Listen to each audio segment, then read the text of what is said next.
All right, hey, love that song, but I'm gonna cut a little short because they're could be a little tight on time. That song is by the Paradox Twin. If you haven't been familiarized with that group, they're a progressive group that has some really pretty cool music, a couple of good albums out there, and they wrote that song especially for me. It's called Non-Sec Paradox, I believe the native title. I forgot to put in the video description, so I apologize. But anyways, welcome to Atheological Aholes. I do not have another a-hole with me. I'm the only a-hole with you tonight, unfortunately.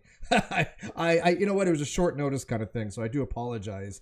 If there's another a-hole that wants to join, we'll get there at some point, maybe, where somebody say, hey, look, I want to be an a-hole and join. But right now, I'm going to do this solo. Hey, I know a lot of people are waiting out there. Hey, and it's Frida and Dan the Machine and other people. I apologize for running a little late tonight. I was watching Erin's stream. And yes, I adore Erin, and so I tend to watch her things. But it was running late. She did finally end. And so I'm going to do my stream tonight. I kind of put this to a vote whether people wanted me to do this on this channel or Non Sequitur. It was pretty much on this channel. But that's okay. I have a debate on Non Sequitur, I think, maybe on Tuesday with someone. I'm getting with Reg Rhetoric to maybe moderate that. So we're working that out as we speak. So anyways, let's kind of dive into this. Let me give you the backstory on this. A guy on Facebook had shown me this link to this video as some kind of refutation for something or other, basically, right? And I've seen this video before. I've seen it a few times, actually. And every time I have seen it, it's just really, really, really bad. But I thought I had done a review on it, but I guess I hadn't. And so I was like, well, I guess I haven't. I guess I will. It's not a very long video. It's 15 minutes. So this should take maybe 6 hours to do. Just kidding. Hopefully that won't take that long. Hey, Mohammed. How are you? Mohammed Abdul Qureshi. Doing good. Doing good. Thank you. So this isn't going to be, like I said, a very long review, I don't think. But I don't know. I always say that, but it usually goes long because there's just so much wrong in this video. So I made this choice to tell this guy, look, I don't have time or the ability to really go into everything that's wrong with this video in writing. It's just so much. It's just bad. This is an old video. It's like 6 years old. But I will do when I find some time, which I have tonight. I had tonight and tomorrow off, which is unusual during Christmas season. And so I got rest today. And so I feel a lot better, as you guys can tell. I hope I sound better. I definitely feel a lot better than I have been in the last couple of weeks. She still sounds like crap, but you're getting better, though. Do you hear that? She just sounds... Do that again. Oh, but I feel her pain, right? I empathize. I've been there for like the last month. And today was like one of the first days where I can actually say I feel a little bit more like myself. So, hi, Young Mo. All right, so how about we just dive into this? Let me know if you guys can hear this properly. Let me know if there's any audio issues. I have myself maxed right now. If the video is lower, I could lower myself to kind of equalize the volume. Then you guys can turn it up accordingly. All right, so to dive into this video was done by about 6 years ago by Scott Savage. And so it's called Why Christians Can't Understand the Word Atheist. Okay, we all know how titles can be hyperbolic. We get that. We all do that a little bit, right? We all play the game. I don't like really clickbaity titles, but of course some titles are a little more provocative than others. It's YouTube. Whatever, don't really care. So obviously this is meant to be provocative, and I'm cool with that. I do it on Tom and Facebook. Why do atheists think this way? Or why do new atheists think this way, right? It's meant to cause people to stop and say, okay, what is this guy really talking about? And see if they can look past, that provocative nature of things and actually look at the actual argument. So, okay.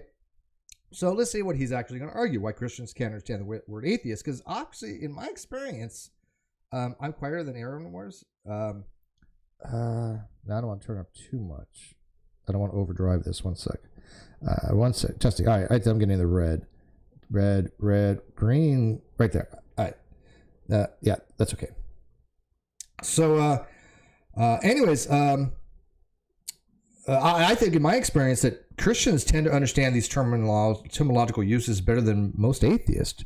When in my personal experience, when I talk to an atheist or I talk to a theist, and I'm talking about just some random one I've never met before, generally speaking, the theist is going to have, on average, a better understanding of the terms than the atheist as far as philosophy, excluding creationism, obviously, because they don't really understand terms. But in general, a theist is more likely to agree with me for some reason, and so if I asked a friend like I have a friend named Jonathan, and I say, Jonathan, what do you think of this? He's like, yeah, I agree, blah blah blah, right? And so he knows exactly what I'm talking about. I even messaged him the other day. I tagged him on something and said, hey Jonathan, if I said this to you, would you understand it? Because an atheist has told me this is unintelligible, and if it's unintelligible, that means that nobody should be able to comprehend it, right? Nobody should be able to understand something that's unintelligible. And so I wanted to see if it was actually unintelligible. And so I tagged a friend of mine, and he's like, no, I understand it perfectly. I'm like, okay, well then clearly it wasn't unintelligible, because if it was unintelligible, there's nothing to understand. There's nobody can understand something that's unintelligible. So in my experience already, the statement, why can't Christians understand the word atheist, should be, why can't new atheists understand the word atheist? But anyways, that's a quibble. I get it. I don't want to be pettifogging here, but that's a quibble. But let's just actually start the video, because we're never going to get out of here tonight. Please let me know if you can hear it. It sounds, I tested it. It sounded fine, but if you got any audio issues, I want to have Anisfree to come back and yell at me in the comment section that the audio levels are off. So, because he'll point it out to me, I assure you. Here we go. Why? Why, oh why can't Christians understand the word atheist? Okay, let's stop. Let me turn that up there. Let me try that again with actual volume. Oh, there we go. I do like that music though. Why, right? oh why can't Christians understand the word atheist? Oh, it's foreboding. Why? And yes, that is Aaron Ra. I mean, obviously, I don't need to point that out to you guys. Aaron Ra. So yes. Hello. My name is Scott Savage. Hi, Scott Savage. I would like to talk to you about the word atheist. I would like to talk to you about it too. More specifically, the reasons why the word atheist is so misunderstood. Oh, I know why it's misunderstood, but I read about this stuff. It's misunderstood because of people like Aaron Ra. If you have spent any time at all discussing theology, then you've probably run into a Christian telling you exactly what atheists believe. Well, yes and no. I mean, I think that anybody in philosophy will talk about what atheists believe, right? It's not necessarily a theist or an atheist. So, an atheist says there is no God. That is correct. That God does not exist. That not necessarily is different. Okay, that guy, I don't know the top people. But the second guy is wrong. Atheism is not a knowledge claim. So an atheist doesn't claim they know God doesn't exist. And again, these are just simple usages. But in general, when you're talking about the proposition of God existing, it's only asking you a belief position. It's asking you a dostastic stance, right? And so I don't know why you would have even a Christian or an atheist say that theism or atheism are knowledge claims, right? So for this theist to say that atheism is, somebody who knows there's no God or says there's no God, that's wrong. I will grant him that. That's the same thing. I think that any theist or atheist that says that theism is a person who knows God exists is just as much wrong. Theism does not require knowledge, and I don't believe that either of them have knowledge. Okay. You believe that God does not exist. They don't have true evidence that God doesn't exist. That one's not true. So far, only two of these theists are right. The first one and the third one have been correct. The one in the middle, no. This fourth one, he's not correct. Most atheists I know are happy to talk about evidence that exists that shows that there's no God. Most intelligent atheists I know will say, hey, yeah, God doesn't exist. Let me tell you why. Let me show you the evidence. So clearly there's evidence that God does not exist, and there's evidence that God does exist. It's weighing of the evidence. This is how you make a informed decision. When you have a proposition, you say, how am I going to evaluate this proposition? I'm going to look at the arguments, which are evidence both for and against God.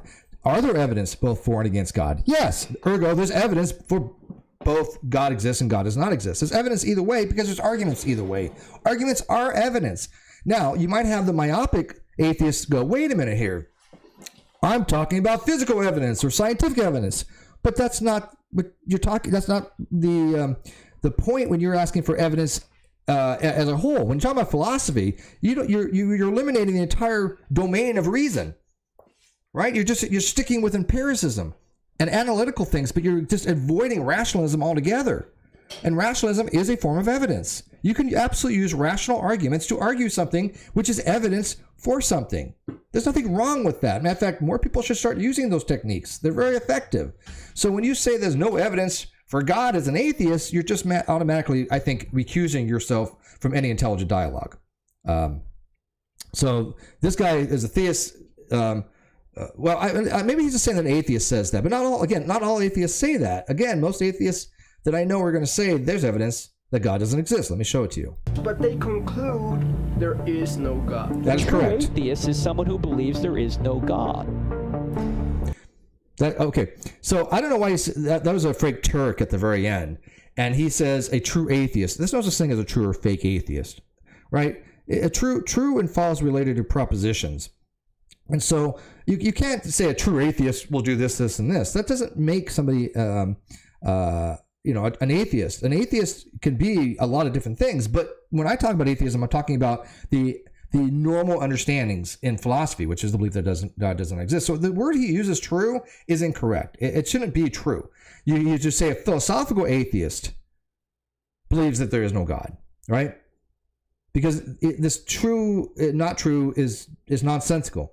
Because there are atheists that consider themselves atheists merely by not having a belief. Okay, that doesn't make him fake atheist or false atheist. Just makes them, an agnostic that takes the label of atheist. That's all. That's really what they are. All atheists are just agnostics with don't want to call themselves agnostics. I don't know what the fear they have of that is, if there is any.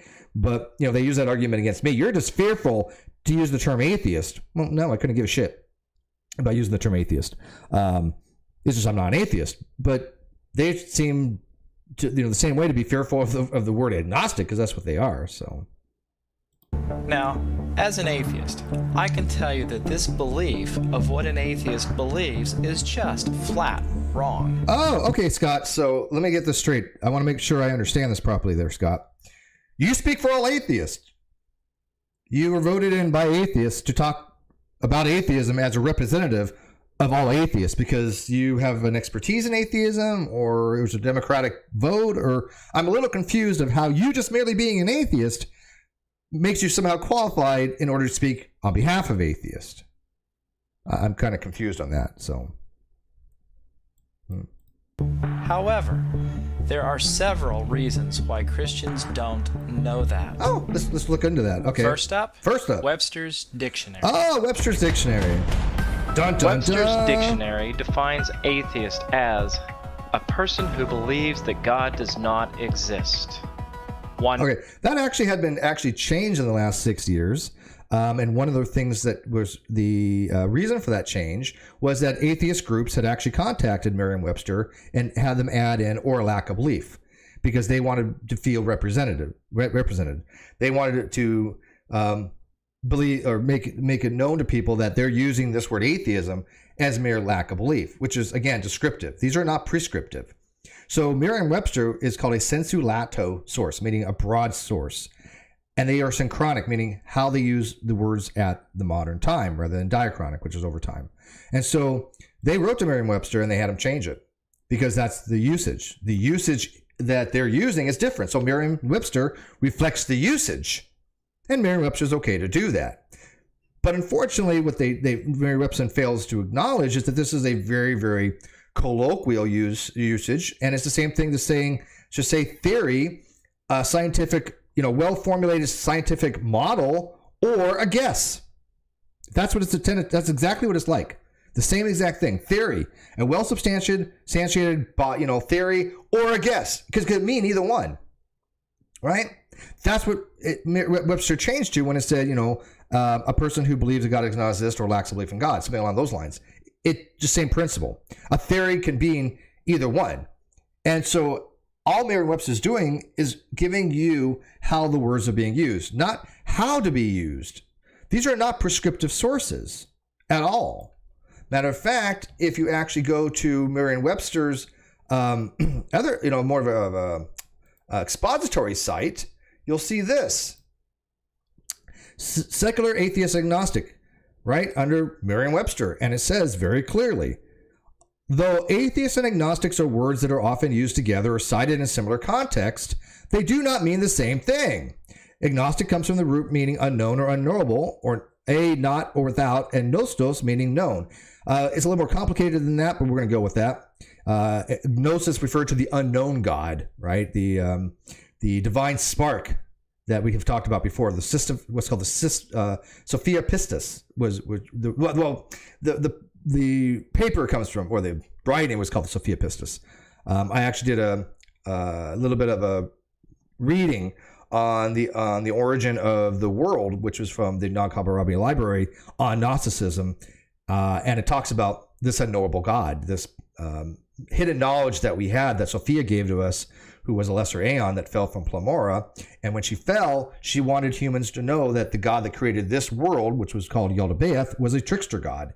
And he wasn't the true God. The true God that did exist was the one Jesus is talking about, which is the God of the heavens, which is referred to as the unknown God. That's what Gnosis came from. It was referring to a very specific type of esoteric knowledge. Atheist, it means, here we go. It means a person who does not have a definite belief about whether God exists or not, or more broadly, a person who does not believe or is unsure about something. Okay. And then it goes on to say atheist also comes from the Greek, a meaning not or without, and theos meaning God. As Dr. Paul Draper points out in Stanford Encyclopedia of Philosophy, the A is meaning representation of not, or as a negation, specifically negation of a proposition. In English, it simply means a person who believes that God does not exist. That is the most current popular usage around the world. It may not be just, people don't realize that Americans are not the only people in the world. And so this lack of belief atheism is used mostly in pockets of America, but in many other countries. If you were to say you're an atheist in their native language, it would be understood as somebody who believes that there are no gods. Okay? So Merriam-Webster was changed on that, and Merriam-Webster, again, is not a prescriptive source. It is a descriptive source. It's just telling you how a word is being used currently during that time period. Now I lost the video. There's the video. Here it is. All right. So going back to the video. Who believes that there is no deity. A person who believes there is no God. No other definition is given. Because that's, again, not defining the word. It's telling you how the word is currently being used, which at that time was the only usage really out there. Matter of fact, Dr. Paul Draper points out that until recently, if you said you were an atheist, there was never a confusion. It was, oh, you believe there's no God. Now these new atheists come in and they start trying to get the word to be understood differently. This was started in 1972 by Dr. Anthony Flew when he wrote The Presumption of Atheism, which was almost unanimously rejected. The only supporters were Michael Martin, who is a philosopher, George Smith, who was not a philosopher, nor even an academic, and Stephen Bullivant, who was a theist. Those are the three most outspoken people that have some kind of a name recognition when it comes to this lack of belief atheism. So this is correct as far as the usage. It wasn't until later on they started using the word differently, and so the dictionary started reflecting on that. And as Ben Speed Watkins from Real Atheology, who has been on the show as a co-host for Atheological Aholes, has noted in a very well articulated document that this leads to confusion. Because when somebody says they're an atheist now, you don't know what they mean by it. When you read it, if you read it in a paper, right? When New Atheist, TM, which is a specific type of atheist, right? Reads a scientific or a philosophical paper, and it says, the atheist does this, or something about atheism. In their mind's eye, the paper is talking about a lack of belief, a person who has a lack of belief. But the person who wrote the paper didn't mean it that way. The people who wrote the paper is using atheism as the position there is no God, and so you're doing what's called an eisegesis rather than exegesis, or an exegesis. You're doing an eisegesis rather than exegesis. You're not reading it as you should, as how the author meant it, because you are using that word differently than how it's being used in the paper and the writing.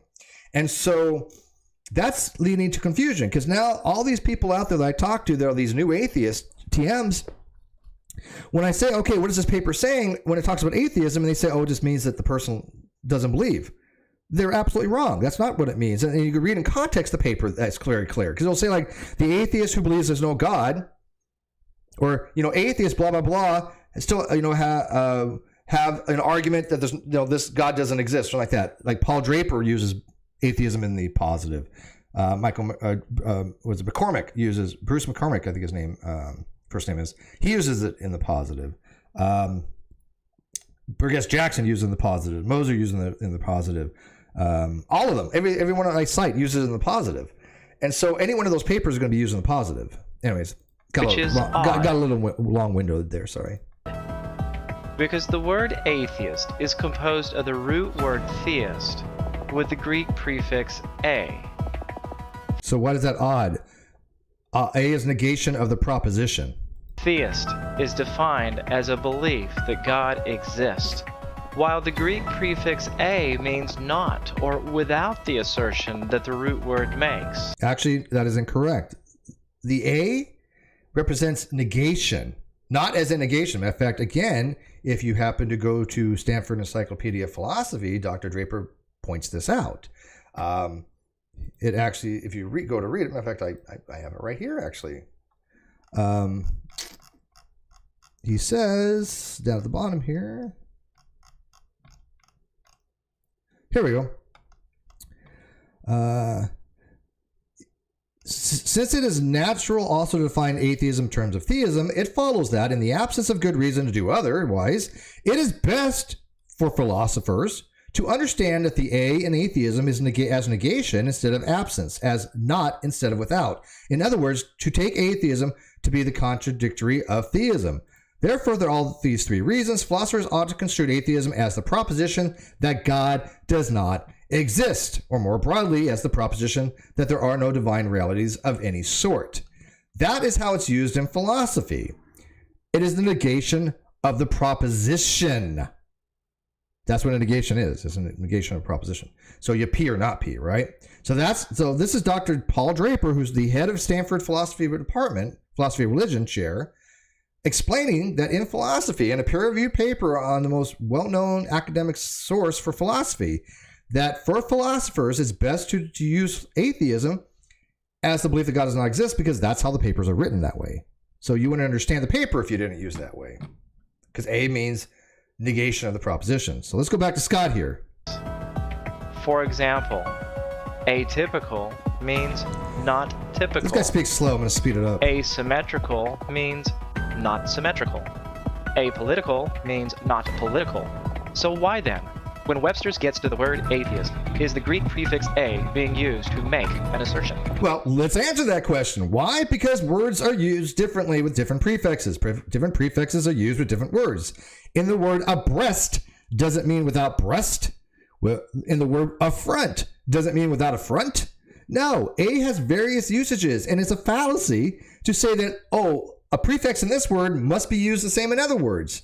Is an anti-hero an opposite of a villain? No, an anti-hero, a hero is still a hero. Is an anti-hero not a hero? Anti generally means against, right? Is anti-heroes against heroes? No, they're a type of hero. They're usually the type of hero that you would expect to be a hero, right? You know, an anti-hero is somebody who doesn't really come off as a hero. They can even be a little bit of a bad guy, but be doing heroic things. So this guy is not understanding that the A in atheism has no relevance to other words. Has no relevance to asymmetrical. And by the way, he got that argument right out of Dr. Flew's paper from the 1972 Presumption of Atheism. That's Flew's argument. And I don't think this person, Scott, no offense, ever read Flew's paper because he didn't cite them at all. So, but that is from Flew's paper. Does apolitical mean adherence to a particular political party? No.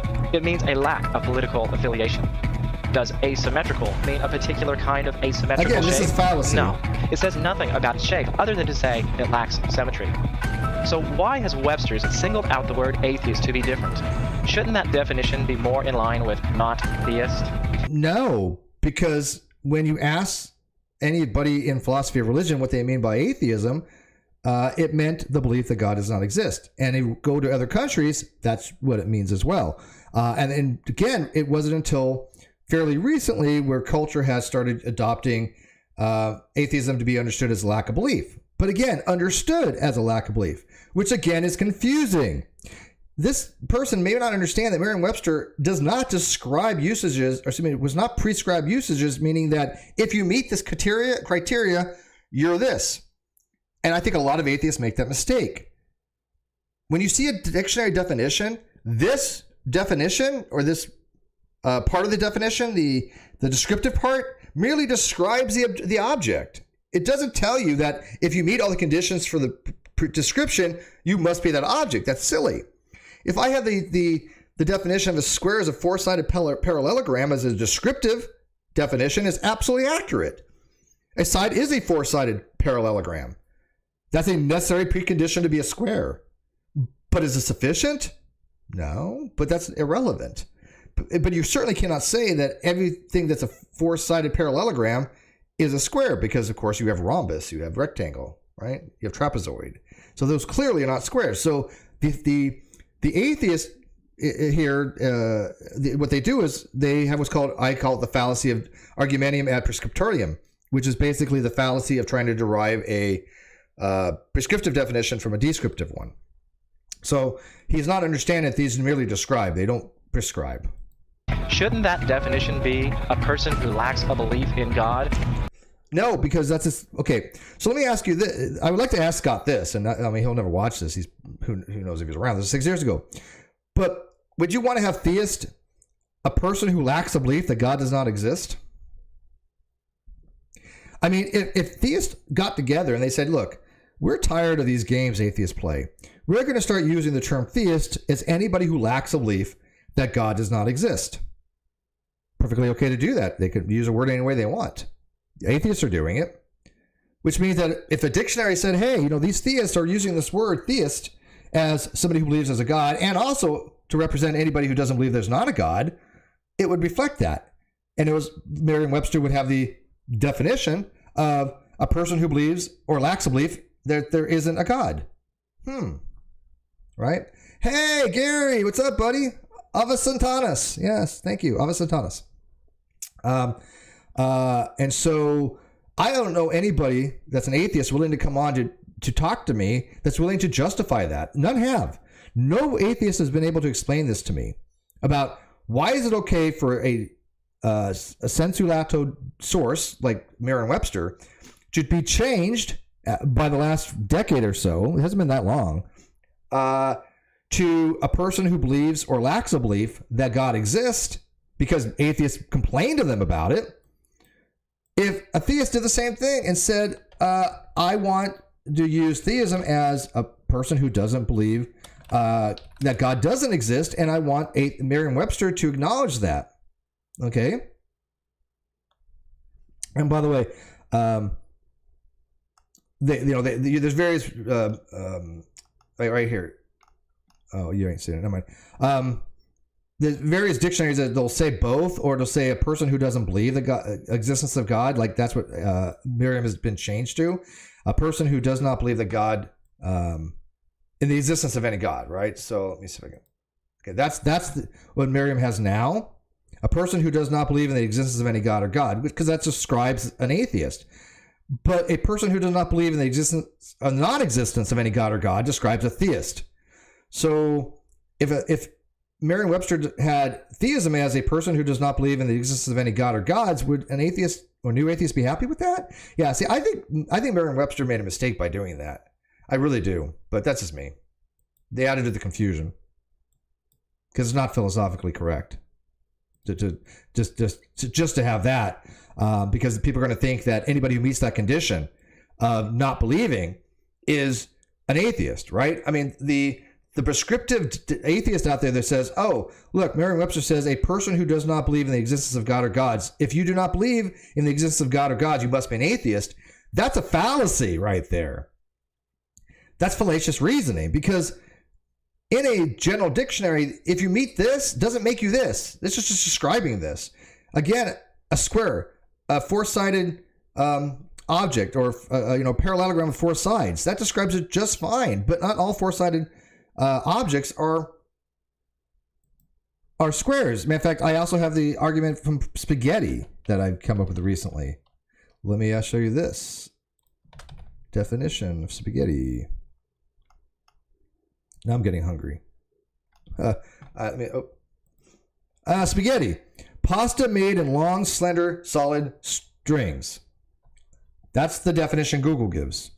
So a new atheist would be beholden to he has epistemically committed himself, or rationally committed himself at the very least, to argue that angel hair pasta is spaghetti, because angel hair pasta is made in long, slender, solid strings.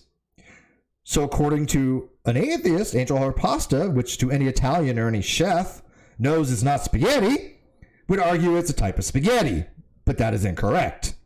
So my argument, spaghetti, is that if you're an atheist who thinks that just because Merriam-Webster says that an atheist is a person who does not believe in the existence of God, then you also have to be consistent and say, okay, angel hair pasta is spaghetti. And I'm going to tell you right now, every chef is going to tell you you're full of nuts. You know, you're just insane to think that. So that's my argument from spaghetti. All right, continuing on. Isn't that precisely how Oxford's dictionary defines it? Or agnostic about that belief. Hang on, Some take the Bible I clicked too literally. much. I'm sorry. We live by faith. Or in line with not a belief in God? Isn't that precisely how Oxford's dictionary defines it? Lacks a belief in the existence of God? Yeah, actually, that's a disjunction. A person who disbelieves, which means to believe false, or lacks a belief. But again, that is how the word is being used by people. You cannot make an argument saying that if you lack a belief, you're an atheist. That doesn't follow from that. Why is a square obviously has a mathematical definition that's much more precise, right? It has four sides of equal length with four interior right angles, right? Interior right angles. But that's a mathematical prescriptive definition. But these are not prescribed definitions. These are from a descriptive dictionary. Oxford's definition grammatically correct, while Webster's defines the word the way Christians do? Which definition is right? Ooh, dun dun dun. Both of them are correct definitions as far as usages, as people use them that way. The question that should be asked is what I ask atheists, and they can't seem to answer properly, is in academia, in almost any paper that you read on atheism, if you go take a course in philosophy or in atheology, how is that paper going to use the word atheist? It's going to be the top one, almost 99% of the time. And anyone that doesn't is just giving you an opinion, saying we should use atheism as a lack of belief and give you all the atheist talking points. I have read a paper or two at a undergrad level that have used atheism as a lack of belief to argue that, we should use it that way. But they use every atheist talking points. They cite people like Dan Barker. They cite people like Matt Dillahunty. They cite people like Aaron Ra kind of stuff. They don't cite any academic philosophers. Maybe at most they cite Bullivant, but if you actually read the Handbook of Atheism and you read what Bullivant says, he acknowledges certain things about, how, the word is polysemous, but he argues that it should be lack of belief because of etymological considerations. That's it. Well, we argue that that would be etymologically unsound because that would be the fallacy from etymology. And there's no good reason to argue from etymological reasons. So what? A word has a certain etymology. That doesn't give you any reason to to argue that's how a word has to be used, because then, again, anti-hero would mean against heroes. So I think Boulevard has a very bad argument. He actually is a theist, too, by the way. Not that it matters, but, I don't understand why he has such poor argumentation for something as a theist when it comes to that particular argument, but whatever.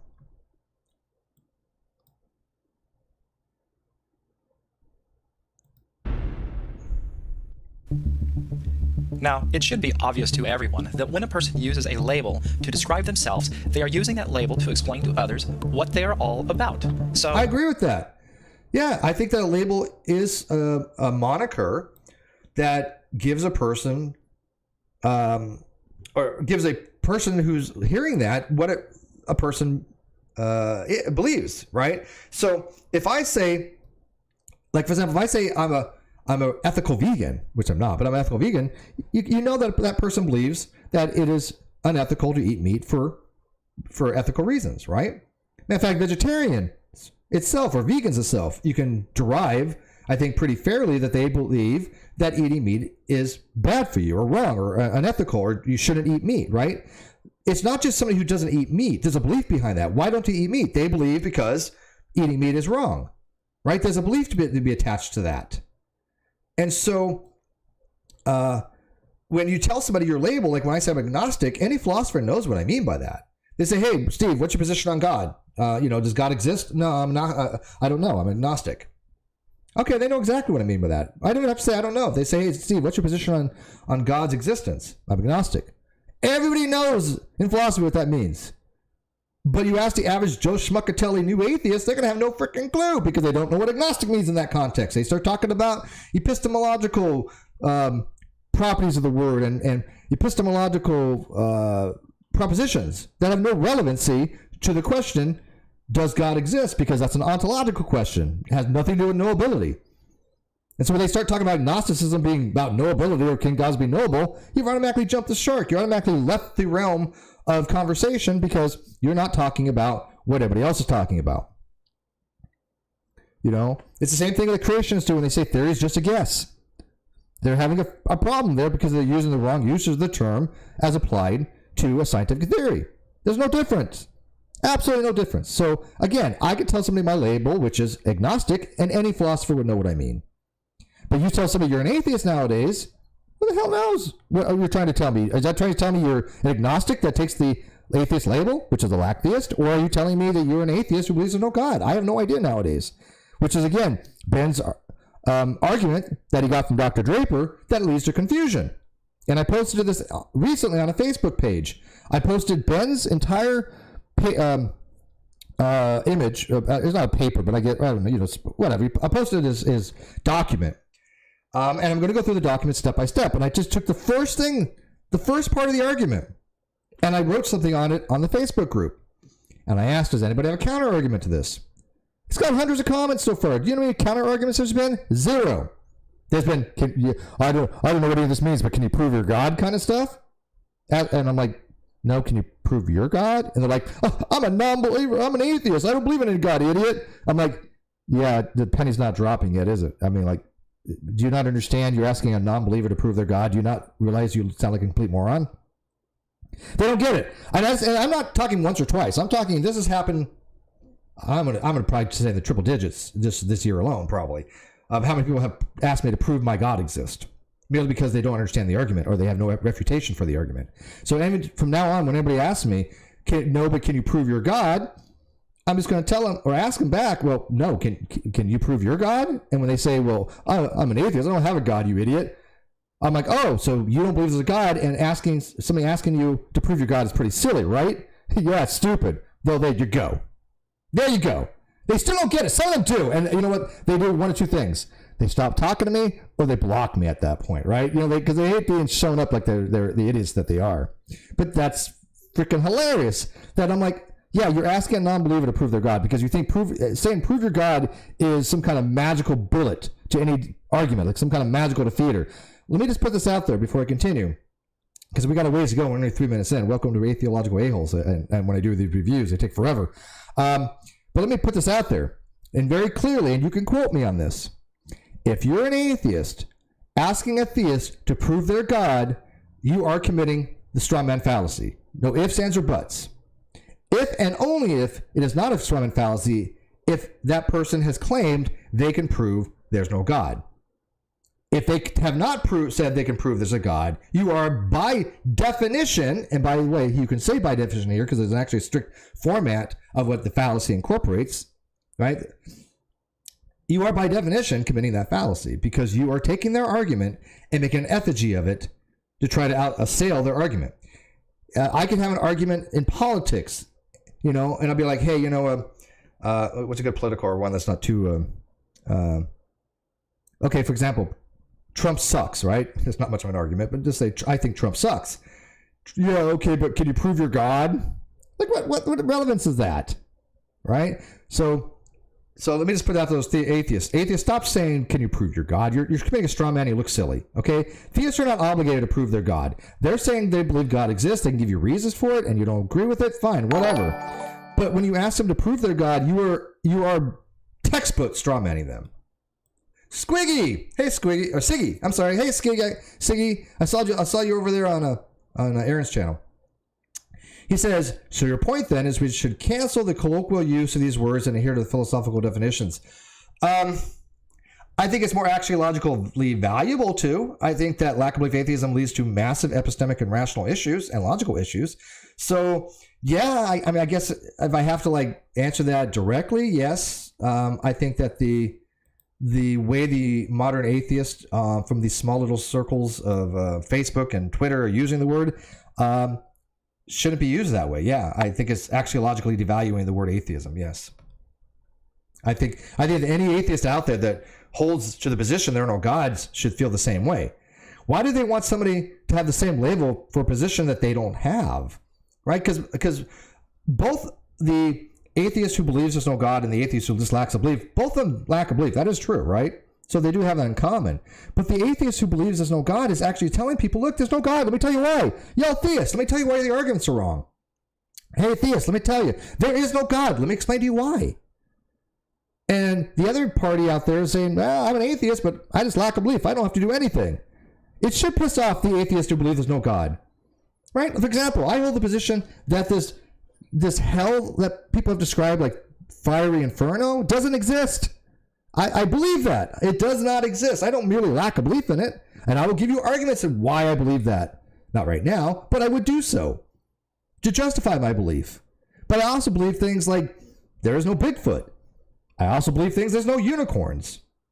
I believe this. I merely don't lack a belief in them. And so why would you want to have a label that's the same for somebody who merely is a fence sitter? I'm a fence sitter on the overall question about God's existence or a God. That I do fence sit, yes. So why would I want the same label as somebody who says there is no God? It's confusing. And this is Draper's argument that Ben typed up very, very eloquently. And I have it here somewhere, which I'll try to show it to you. But he did a really good job typing it up. It should stand to reason that the ones who get to define the label are the ones who are using the label. No, it doesn't stand that way. That's not how words in the English language work. You don't get to say how a word is used in the English language for anybody but your own little group. Feminists don't get to decide what feminism means, right? You only get to decide in your little group how you want to use the word, but you can't speak for other people. I mean, most of my audience are atheist. Most of them will tell you there is no God. They don't want atheist to be thought of as merely somebody who lacks a belief. So you just ignore them, Scott? Do they not qualify as an atheist, even though they believe there's no God, to have a say in how the word is used? Well, actually, no, they don't have a say in how that word is used in the English language either. What they have a say is how they use it, and they use it in their groups. And they would tell you that their use is probably more axiological value. Now, they won't say it that way unless they know philosophy. But yes, they will argue with the lacktheist saying, no. We want atheism to believe that God does not exist. Why does Scott think that he speaks for atheists? I'm a little blown away by that, right? Speaking as an atheist, I can tell you that the proper definition is lacks belief in the existence of God. No, that is not the proposition. What does he get? Where does he get this idea? There's a proper definition. Is there some kind of like objective fact of the matter to be had? Is there some omnipotent being that Scott believes in and says, "Hey, God, what's the correct definition of atheism?" No, there's not, because no definition is correct or not correct. It is about usages. I mean, if you want to argue something silly like if I wanted to define spaghetti and I define it as, you know, a person who doesn't eat meat, yeah, that's probably a silly definition. Could you? Sure. Any word is a signifier that can be defined any way you want it for your argument. It's just a signifier. It's just a bunch of symbols that connote some kind of meaning. As Wittgenstein said, you know, for a private language argument, if you're the only one that knows the language, it's not a language because you cannot communicate with anybody on it. If I just say whatever, that doesn't communicate anything. It's not intelligible. Why? Even if I know what that means, I've decided that means whatever. But you have no way of knowing that if I say it in a sentence unless I told you. There's no way you can derive it from just burgle, right? There's no way you can derive that. Not from any kind of roots or anything like that. You know, I can mean burgle mean that I'm hungry. Because I'm hungry right now. I want some tacos. I want to go get some tacos tonight. Let's do a fundraiser for my tacos. For that super chat. That's going to be about my tacos tonight. Thank you, silly. My taco fund. I'm not, hey, it's Christmas time, man. I don't ever shill for myself. So yeah, I'm doing this stream. Buy me some tacos. That's cool. The more money I get, the more tacos I can buy. Let's see here. By the way, Colorado Biker Prepper, I'm going to put you as a moderator, so I don't have to approve your stuff anymore, Gary. Okay. I don't know why it's coming up as hidden. Sure, I'll just make you a mod. I trust you, bud. I've actually met Colorado Biker. He's a nice guy. Very, very nice guy. Anyway, so you guys good at so far? Oh, Kim Waki, I'm gonna do the same for you. I know you don't want mods, and I'm sorry, but you get mods. All right. So, anyways, back to the point. So, I hope you guys are keeping up here. That one, there's no correct or incorrect definitions. They're just usages, and this guy is just pulling stuff out of his butt. And I am not alone on this. Atheism is non-belief in the existence of a deity. An atheist is a person who has no belief in a god or gods. All it means is I lack belief in a deity. Gods. Okay, so do you guys remember way back when Fox News had put out to all the affiliates about some talking point? We are not this, and this, or you know, we don't. I don't remember exactly what they said, but every affiliate out there said the exact same talking point, and it was long. That's exactly what happened here. These new atheists put out this talking point, and every single atheist out there that was in the scene back 6 years ago, and I remember this. This was Jack and Glenn. This was Rubin. This was Dave Rubin. This was Matt Dillahunty. This was Aaron Raw. This was all of them. They were just parroting this talking point, and I'm like, who the hell are they to tell people what say that atheism is just this when that's a lie? It's wrong. It's not just that. The word is polysemous. April, $2 Canadian for the Taco Fund. Thank you, April. I love you. And I will be buying that. Seriously, after this, if it's not closed. Alexa, what time does Del Taco close? Del Taco on State Highway 111 in Indio closes tomorrow at 3:59 Yeah, everybody knows I live in Indio. Okay. That's not too bad. I can make it. Yeah, everybody knows I live in Indio. And that probably is the closest one. So... no, I didn't dox myself right there. I mean, everybody knows I live in Indio. I keep telling people I moved from Temecula. They say, you live in Temecula. No, I live in Indio. Let's see here.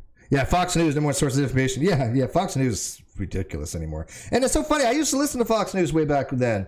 Back then, they weren't so bad, but holy God, have they gotten horrible. God, that is all it means. Oh, see what she said? That is all it means. Let me play that back, and I'm going to make it slower. I want you to hear exactly what this woman says, and I don't know who she is, but a deity, gods, God. That is this person who has no belief. I know it's edited, by the way. All it means is I lack belief in a deity, gods, God. That is all it means. That is all it means. That's a lie. That's just a lie. She wasn't lying here because she honestly believed that. Okay, so I can't call her a liar, but we all know that's a lie now. Anybody who says that now, I wouldn't charge them with lying. We've been through this enough for the last 6 years to recognize that what they said here is just untrue. It's clearly untrue because the word is polysemous. So that's ridiculous. That's exactly the theist could make the same argument that theism means a person who doesn't believe in God. doesn't exist. It's all it means. But they won't ever do that, obviously. Seems simple enough, and Christians hear us say it, but they still don't seem to get it. Because you don't get it, Scott? Because I don't think you've ever looked at the actual philosophical usage of these terms? They're going to start playing silly semantic games. Now, what they're going to say is exactly what I've heard hundreds of times, and that is this. I don't claim a positive faith in God's non-existence. What I claim is that I lack the faith in God's existence. Well, guess what? It's just semantics. It means the exact same thing. No, it doesn't mean the exact same thing. Now, there is something called negation raising, sort of to what's called neg raising, where there happens to be a little oddity of the English language that because of the way the predicate and the subject is set up, the way that it's direct and indirectly related to each other, not to get in the nuances of it, because I looked at neg raising to try to explain it one time, and it is beyond my purview to understand the linguistic complexities of neg raising, so I'm not going to try to explain it. And I figure if I can't explain something properly, I can't expect somebody to understand it properly. Everybody knows that my channel is predicated upon the whole basis for my channel is that as a layperson, I believe if I can explain it properly, you should be able to understand it properly, right? And so even though I understand what neg raising is, it'd be very difficult right now for me to actually explain it. However, I do understand what it is. It is the effect that when you have something along the lines of, I do not believe something, it is grammatically equivalent to, I believe this. So an example would be, if somebody asks you, hey, Steve, are you going to the party tonight? And I say, I don't think so. That connotes to the listener that I'm not going. Even though I have not made a statement that I'm not going. Even though I've not said I'm not going. I just said, I don't think that I am. They're going to take it as saying, I think that I'm not going. Right? They're going to take that and raise it. That's why it's called negation raising. They raise it to a negative. So in English, there's something to be said by saying, if I do not believe I'm going to the party, somebody's going to interpret that because of the grammar behind it as I believe that I'm not going, which they're going to be taking that way. And the same thing, if I just say, yeah, well, that's a good enough example, right? I mean, it just, if somebody asks you what you think about something and say, yeah, I don't think so, they're going to assume that you disbelieve it. They're going to assume that you believe the opposite, right? Somebody says, hey, Steve, do you believe in unicorns? I'm like, no, I don't believe in unicorns. Come on, you come on. Most people are going to think, yeah, Steve believes unicorns don't exist, which is true. I mean, most people do. I mean, I know one of my moderators don't. I know April doesn't, but we're going to have a talk on that. I think that I can convince you that unicorns don't exist. But that's another show. Sigwald, another $5. Thank you. If you can say my name right this time, you can have another taco. Sigwald. Don't tell me I butchered that, dude. Is that right? I mean, it should be right. Sigwald. Thank you. Thank you very much. And with that, I'm going to get a taco and maybe in a burrito. I am stuffing myself tonight, dude. I have seriously gone down to 201 pounds. I started with 209 at the beginning of the month. Yeah, I weighed myself a lot, but I definitely weigh myself on the first of every month. When I first started dieting way back when, which was a couple years ago, I was 219 point something, and I have a photograph of my scale.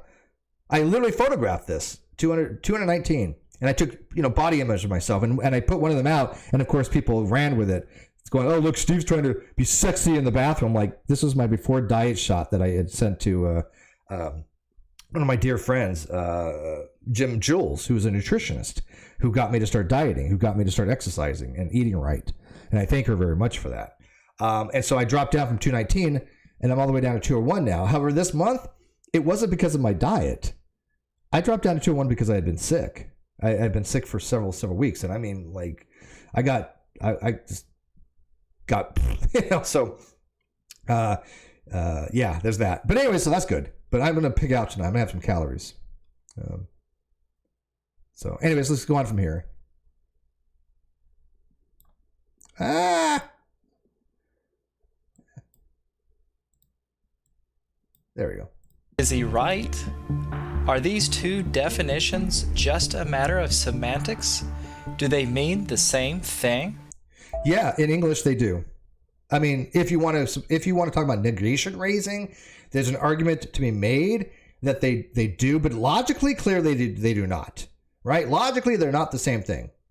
I do not P, which is the negation before the predication is the negation before the predication of the proposition is not the same thing as the predication of the negation. And so I believe P is false is not logically the same thing as I lack a belief, but grammatically, due to neg raising, you could make the argument that they're the same. Hitomi says neg raising, never heard of it. That's my favorite thing to ever. I love that. Hitomi. When I have somebody say I've never heard of this, that makes a stream all worthwhile, whether I get a super chat or not or anything. I love when somebody says I've never heard of that and they go look it up and go, God damn, I've learned something. I love that. He says, fascinating because I've noticed similar sort of mental shortcuts, interpretations, and correcting dialogues. Something to look up. Thanks. Exactly. And that's the trick, though, Hitomi. That's what happens because there might be some dishonest theists out there that say, well, they're the same thing because of neg raising. And then the opponent person says, well, yeah, but not logically the same. When we're talking about logic, I talk about logic, not semantics like that. And so so when they're talking about a semantic argument with a logical argument, not the same thing. And this is where that comes from, right? And I love, by the way, Kimo, I love Austin's speech act theory. Austin's and I think Cyril, Austin, who's the other big one? Avery. Love speech act theory. Yeah. By the way, do you guys want me to do a show one day on speech act theory for atheological assholes? Would you be interested in things like directives and declaratives and what speech actually basics of speech act? Even though I'm certainly not qualified to speak about speech act in any kind of obviously intellectual way, but I mean I know the basics of speech act. Would you be interested in that? Let me know. Imagine a mysterious man is standing in front of you holding a box. Okay, let's do this. You are not allowed to look in the box, hold the box, smell the box, or anything else that would reveal what was in the box. Don't know what's in the box. A curious man appears and says, "There's an apple in the box." Okay. Another man appears and says he's wrong. It is a cat. What do you believe is in the box? Okay, let's think about this. First of all, I really want to know what's in the box, right? Now, the person who says there's a cat said the other guy is wrong, right? He said the guy with the apple is wrong, right? So he's taking the position that it's not an apple, it's a cat, and the person who says an apple didn't say the guy is wrong. He didn't say that. He just says it's an apple. So the guy that says it's a cat is actually making a very, very declarative statement that the other guy's wrong. Okay. So, what do I believe is in the box? Here's my position. I believe that I do not have enough information to make a rationally justified evaluation of the proposition. Therefore, I am agnostic on the proposition that it's an apple. And I'm agnostic on the proposition that it's a cat. There are two propositions there. There's a cat in the box, and there's an apple in the box. Both of those are evaluated differently. There could be both an apple and a cat in the box. There could be neither. Those are different propositions. So when somebody says, what do you believe is in the box? I'm unable to answer that question, and therefore I suspend judgment. What is suspending judgment? Agnostic. Agnostic means on a proposition that you are undecided, that you have no belief either way, that you do not believe it's an apple and you do not believe it's a cat. I don't have a position either way. So if you say, hey, Steve, do you believe there's an apple? No. Do you believe there's a cat? No. Do you believe there's no cat? No. Do you believe there's no apple? No. Oh, you're agnostic. Yeah. Simple, right? Not complicated. But then you have the atheist, new atheist comes along and says, oh, well, you don't believe it's an apple? That's atheism. No, it's not. No. The atheist would be saying there is no apple. There is no cat in philosophy.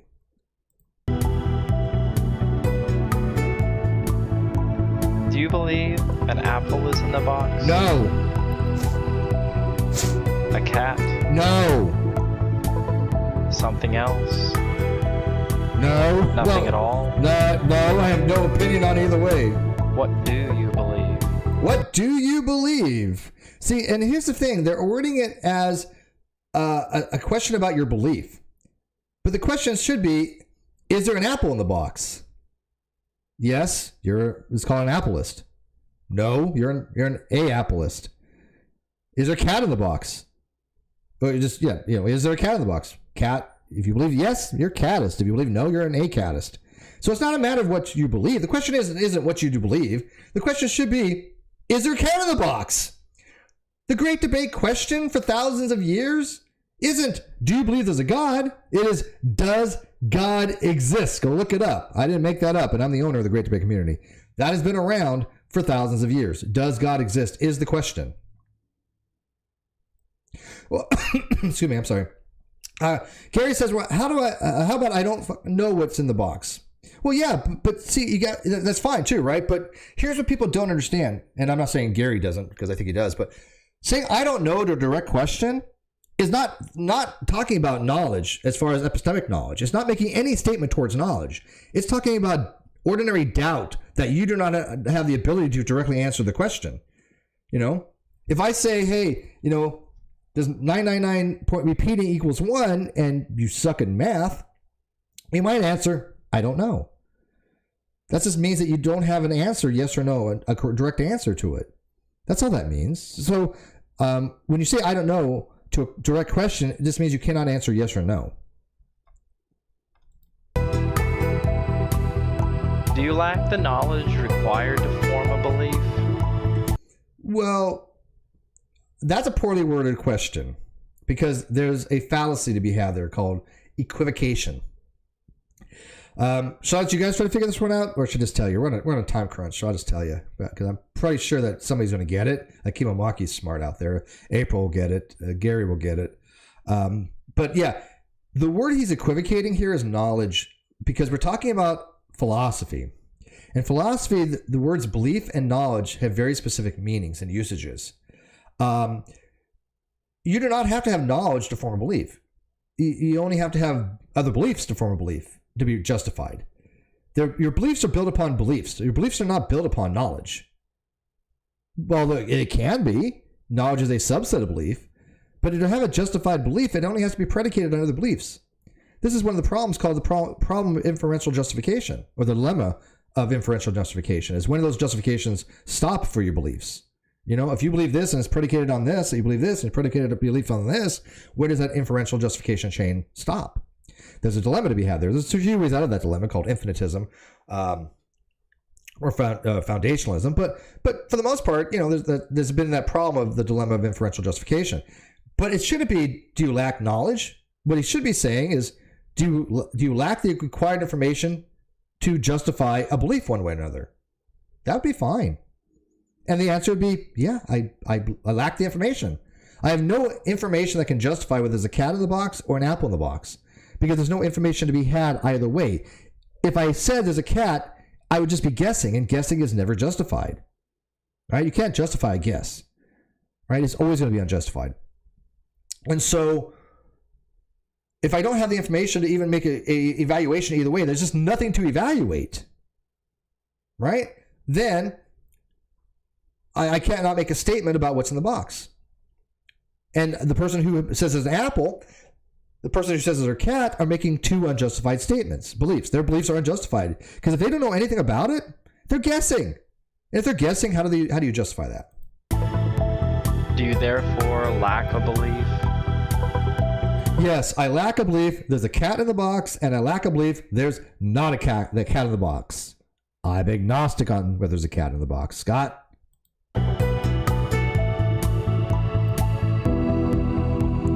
Isn't stating I lack a belief of what is in the box entirely different from stating I believe the box is empty?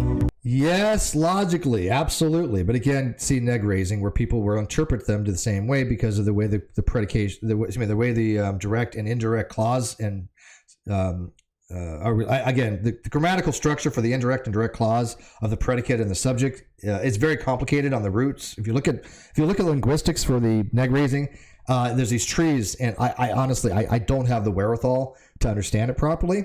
And I will be first to tell you my epistemic limitations. I will never try to discuss a topic that I don't think that I have at least a smidget of information about that I can understand. Neg raising is too difficult for me to understand at the moment, or at least dive into where I can explain it properly. It may be really simple, and I tend to overthink things. I really do. I look at something and go, God damn, I'll never understand that because it's so complicated. And there's that one person who knows the topic will go, dude, you're way overthinking this. Just it's this, and this. I'll be like, damn it. Okay, thank you. I get it now. I do that often, and that might just be the case. But anyways. But logically, they are the same thing. So again, Scott, why do you want atheism to mean both of these? Right? The atheist says the box is empty should probably have a different label than somebody who has no belief either way, who just lacks a belief. I mean, come on. Seems clear to atheists. So why aren't the Christians getting it? They're not arguing otherwise. It's really not their fault. Oh, it's not their fault. All right, Christians, it's not your fault, when discussing guys. the word atheist. Oh, look what they got down here. You see this? I noticed that before I watched this video. Look at that. Look at that. That's a Hovind. That's a Hovey boy. Yeah, and they got Ray Comfort.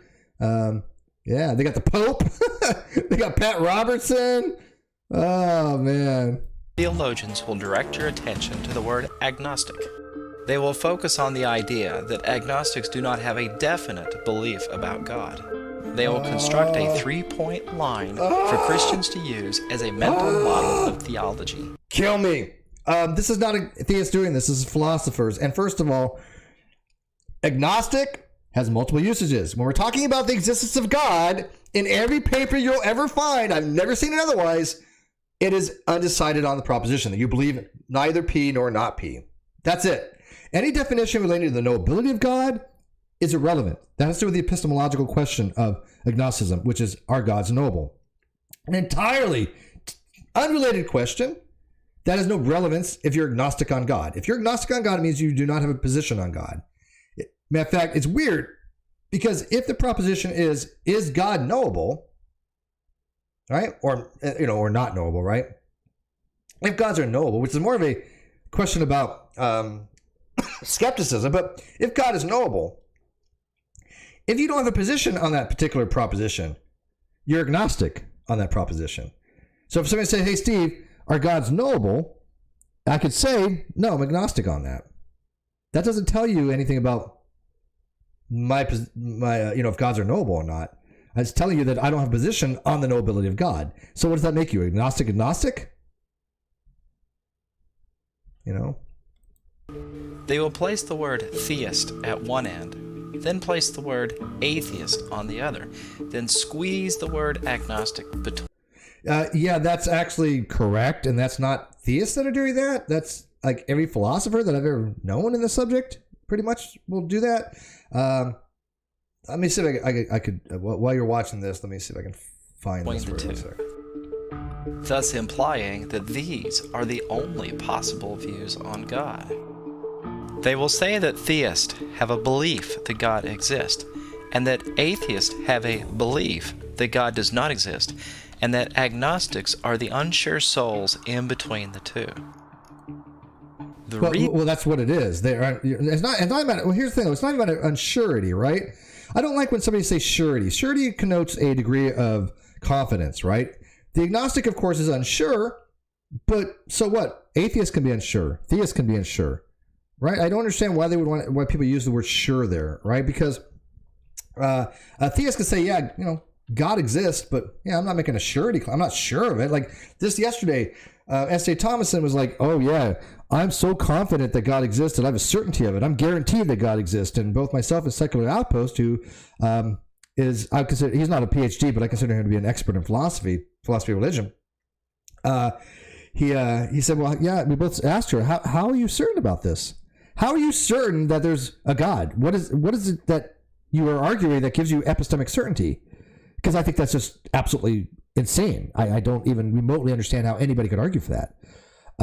Because epistemic certainty requires such a massively difficult high bar to reach.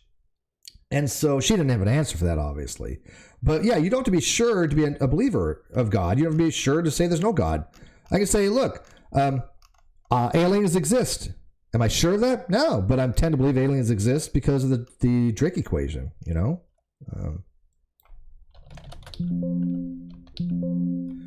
I don't think I could find it right now. Let me try something else. I want to show you something.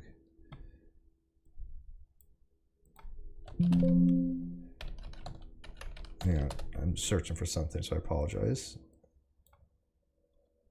I'll play this. The reason for doing this is to imply that atheists are mistaken in their thinking. Well, new There's atheists no such thing yeah. as an atheist because you need absolute knowledge to say there is no God. Yeah. And well, okay, that's BS, right? I mean, first of all, Ray Comfort's an idiot. Let's just get this straight. Ray Comfort is a freaking idiot, dishonest, disingenuous idiot.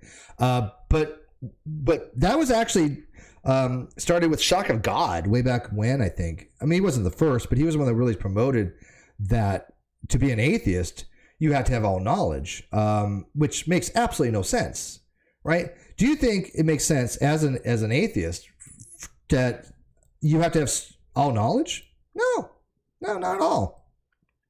Why would anybody think that? You just have to have, a justification for your belief. But the Shock of God would say, well, you can't be an atheist because in the know there's no God. You have to know all things. No, that doesn't even remotely follow for anybody who knows epistemology. So Ray Comfort is completely wrong on here. And, when you have somebody as practically wrong as Ray Comfort, sure, you're going to get some things right.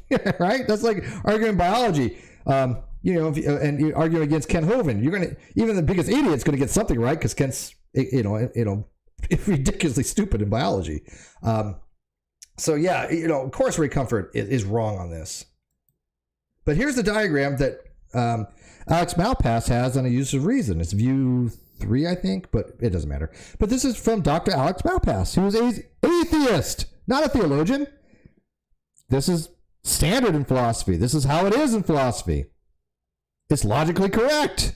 This isn't Ray Comfort putting this out. This is a PhD in philosophy that knows his shit inside and out, I think. One of the smartest guys I know that wrote this diagram, that made this diagram.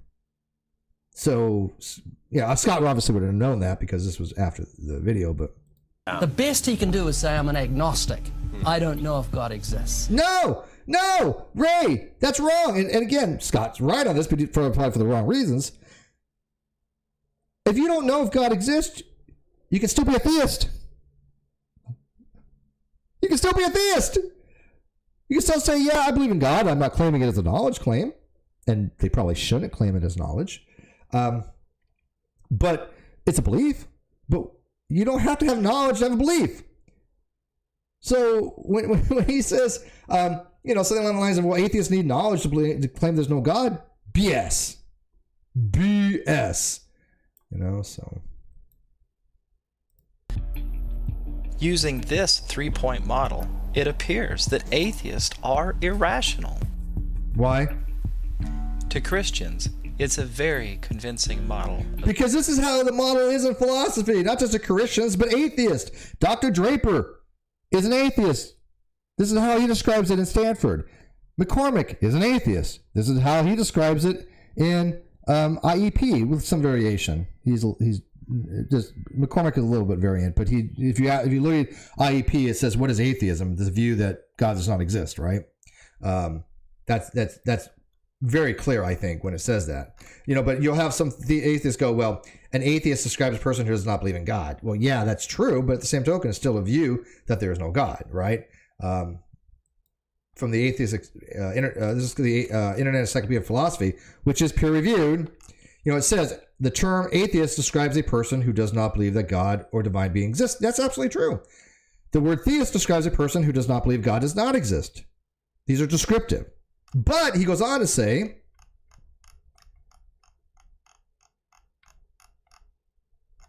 where's it at? Here. What is atheism? Atheism is the view there is no God. That's pretty direct. And if atheism is the view there is no God, that entails that you do not believe. So McCormick is a little more wishy-washy on that as far as his usages. He's not incorrect. This is perfectly correct, but I like consistency. I would be throughout the paper explaining atheism is the view that there's no God, and therefore that entails that you don't believe, right? But this is pretty clear from an atheist that atheism is the view there is no God. Okay, so it's not just atheists that have this thing here. Theology. And by the way, again, this is something that Dan Barker had tried to equivocate the word knowledge, doesn't know either way. This was something that he was pushing back in the day. And he's a musician. He's not a philosopher. Dan Barker is a professional musician. But the statement doesn't know either way doesn't mean they don't know or have knowledge about God. It has nothing to do with God. Doesn't know either way means they don't know how to answer the question. This is a trick that both atheists and theists have used, and Dan Barker exploited. And then myself and other people like Ozzy would come along and try to explain to people this little trick that's being used, and they don't get it. So think about this very carefully, because this is a trick that they use. When the agnostic, myself, which is not agnostic, agnostic and gnostic are absolutely unrelated to each other. Okay? Agnostic comes from Thomas Henry Huxley, meaning a normative epistemic principle when he first developed the term and coined the term, which is neologism. But he coined the root nous to mean the illusion of having knowledge. I've explained that many times before. But agnostic is not agnostic. They are different. Wiki even warns people, don't confuse them. And what does this person do? He confuses them. But going back to the little trick they use, doesn't know either way has nothing to do with the knowing of God. It's not saying somebody doesn't know God. It's somebody doesn't know how to answer the question, which by what I would argue would be called a transcendental argumentation implies they don't know God exists. Sure. But because if somebody says, does God exist? And I say, I don't know. That clearly implies that I can't answer the question, I know God. I can't say that yes, right? Because if you don't have a position, a belief, you can't have knowledge. Why? Because knowledge is a subset of belief. So if somebody says, does God exist? And I say, I don't know, I'm just merely telling you, I don't know how to answer. A theist doesn't come along and say, somebody says, does God exist? A theist doesn't come along and say, I know God exists.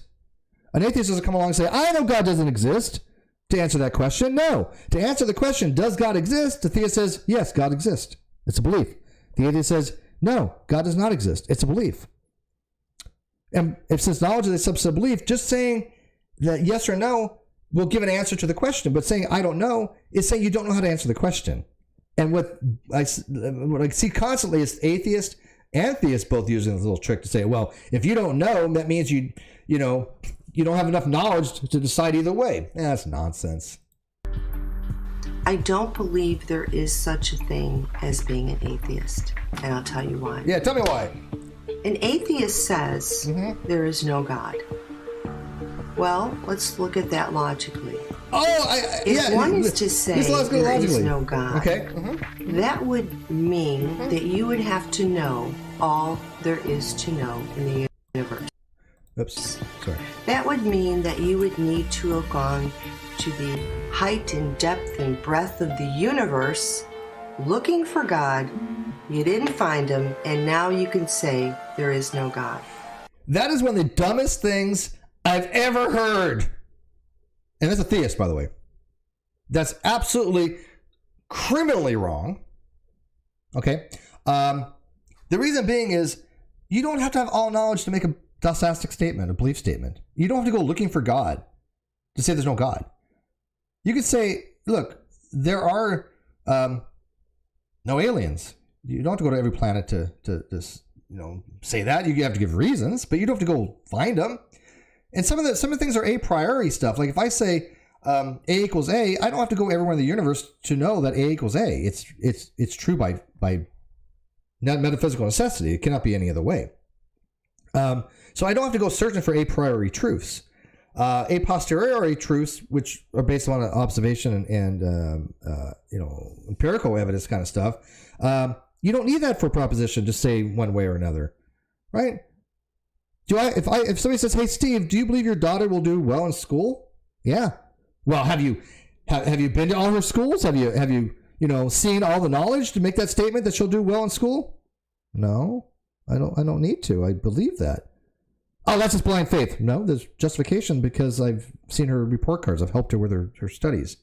And so when this person says you have to search the entire universe to say there's no God as an atheist, as sort of justification to say there's no atheist, she's being ridiculously stupid. Okay, so I just don't bash on atheists. I'll bash on theists as well, right? With this 3-point model, what the Christopher says Jesus transcendental arguments are the most grievous argument. What do you mean? Transcendental arguments are actually probably, I mean, seriously, that's one of the strongest forms of argumentation there is. I mean, transcendental argument, it done right, where it is valid and sound, is unassailable. I mean, transcendental arguments are very good. Now, the transcendental argument for God, not so much, right? Because you can argue that's not sound. But a transcendental argument that uses things that are absolutely the case, or at least as we understand them to be, then transcendental argumentation is very good. Like, for example, let me give you an example, Christopher Green, of a really good transcendental argument. If I say, if you, and this happened the other day on Facebook, and I was going to do a video on this, but I'll give you the too long didn't read version. If I say, if a theist knows that God exists, then God must exist. That was the argument that I put on Facebook in these Facebook groups, and you don't have any idea how many people lost their shit. Calling me an idiot, saying I didn't know logic, saying I didn't know, philosophy. But what I said is absolutely true. In understanding that I use normative general understandings of terminology in the science and philosophy. I say the word theory, I mean it to be a well-substantiated body of evidence. When I say evolution, I mean a change of allelic frequency or heritable traits. When I use words, I use them within the domain of discourse, of science and philosophy. So when I say, if a theist knows that God exists, God must exist, I'm using it in the terms of justified true belief, which is the most common form of theory of belief. Yeah, the ones against God are still, I think they're unsound, Christopher. And I'm not trying to dog on you, man. I'm just saying that there are transcendental arguments that are very good. And this would be an example of a transcendental argument that's awesome. Because if P has to be true for S to know that P, if it is fact that S knows P, then they've met the conditions that P is true. And so a transcendental argument will state that if X is a necessary precondition for Y, and Y is the case, and Y exists, or Y is true, then X must be true, because it's a necessary precondition. For example, a transcendental argument for a square would be, if the object is a square, it has 4 objects. I mean, if an object is a square, it has 4 objects. It has 4 sides. So if you see an object, you say, well, how is that a square? And you argue, well, in order to be a square, it has to have 4 sides. Then, by transcendental argumentation, if you say it's a square, you know it has 4 sides. Why? Because 4 sides is a necessary, not sufficient, because of the interior right angle thing, but it's a necessary precondition to be a square. So if something is in fact a square, it has already met that precondition. So that's a transcendental argument. So when I say, if atheist knows God exists, it must be the case that God exists. That's true. And I would argue that that conditional really always has to be true, because the condition only fails if the consequent is false and the antecedent is true, right? Well, if that's the case where the consequent is false, the antecedent must be true. It must be false as well. There's no case in that statement, if theist knows that God exists, it must be false. It's the same thing as saying if knows that P, it must be true. It's the same thing as saying if S knows that P must be true. It's the same thing, just instantiated with theist and God. But if I say if S knows that P, therefore P must be true, that has to always be true. Because in the case where the consequent, it must be true is false, the antecedent must be false, because then you have somebody who doesn't know. And as we know by conditionals, that conditional premise only fails in one particular case. The antecedent is true and the consequent is false. If the consequent is true, then it's always the consequent. The conditional is always true. If the antecedent is false, the conditional is always true. Right. So if S doesn't know P, then the conditional fails. It's true. I'm assuming. If the S doesn't know P, then the condition is always true. There we go. Yeah. If I say if S knows that P, then P must be true. If it is the case that S does not know P, where the antecedent is false, that particular conditional implication must always be true. Right? Do you guys understand why? Because the conditional only fails if the consequent is false and the antecedent is true. If they're both false, then the conditional is true. But anyways, maybe a little off topic there. Theologians. Oh, hey, Outdone. How you doing, buddy? You're saying seems so logical, That's funny. so straightforward, so conclusive. That is, as long as they can keep the word Gnostic out of the discussion. Yeah. Scott, I could tell right now that when you made this video, you had absolutely no idea what the word Gnostic referred to. Yes, it comes from the Greek gnosis, which is knowledge and whatever. But the word Gnostic is not used any that way in philosophy. The word Gnostic refers to somebody who adheres to Gnosticism, which was a belief in the 1st to 4th centuries after the Hellenistic period. They held a very specific belief. Okay, so the word Gnostic just doesn't mean any old knowledge whatsoever. You know, here's my watch. Here's my watch. If I don't say I'm Gnostic about my watch, okay, because that makes no sense. A Gnostic is not a verb. A Gnostic was a group of people. Despite what they claim, the word agnostic does not go on that line. It is instead simply the word Gnostic with the Greek prefix a. No, it's not, Scott. There's no evidence for that. In fact, all the evidence says that's not true. And Huxley didn't coin the term agnosticism with the term Gnostic. He termed it with nous, G-O-N-S. And he used G-O-N-S to represent the atheist and theist of his day as people that were unjustified to make any claims about God, whether they be knowledge claims or belief claims. He felt that atheists who claimed there was no God were just as unjustified as a theist who claimed that there is a God. That's what he used nous for, as the illusion of having knowledge that they didn't have. There's no relationship between agnostic and Gnostic. Go look, go find. I challenge people with this, and they never find any evidence of this. Why? Because it doesn't exist. And then you talk to atheists and go, "Oh, I'm all about the evidence." Then why isn't there any evidence for what you say?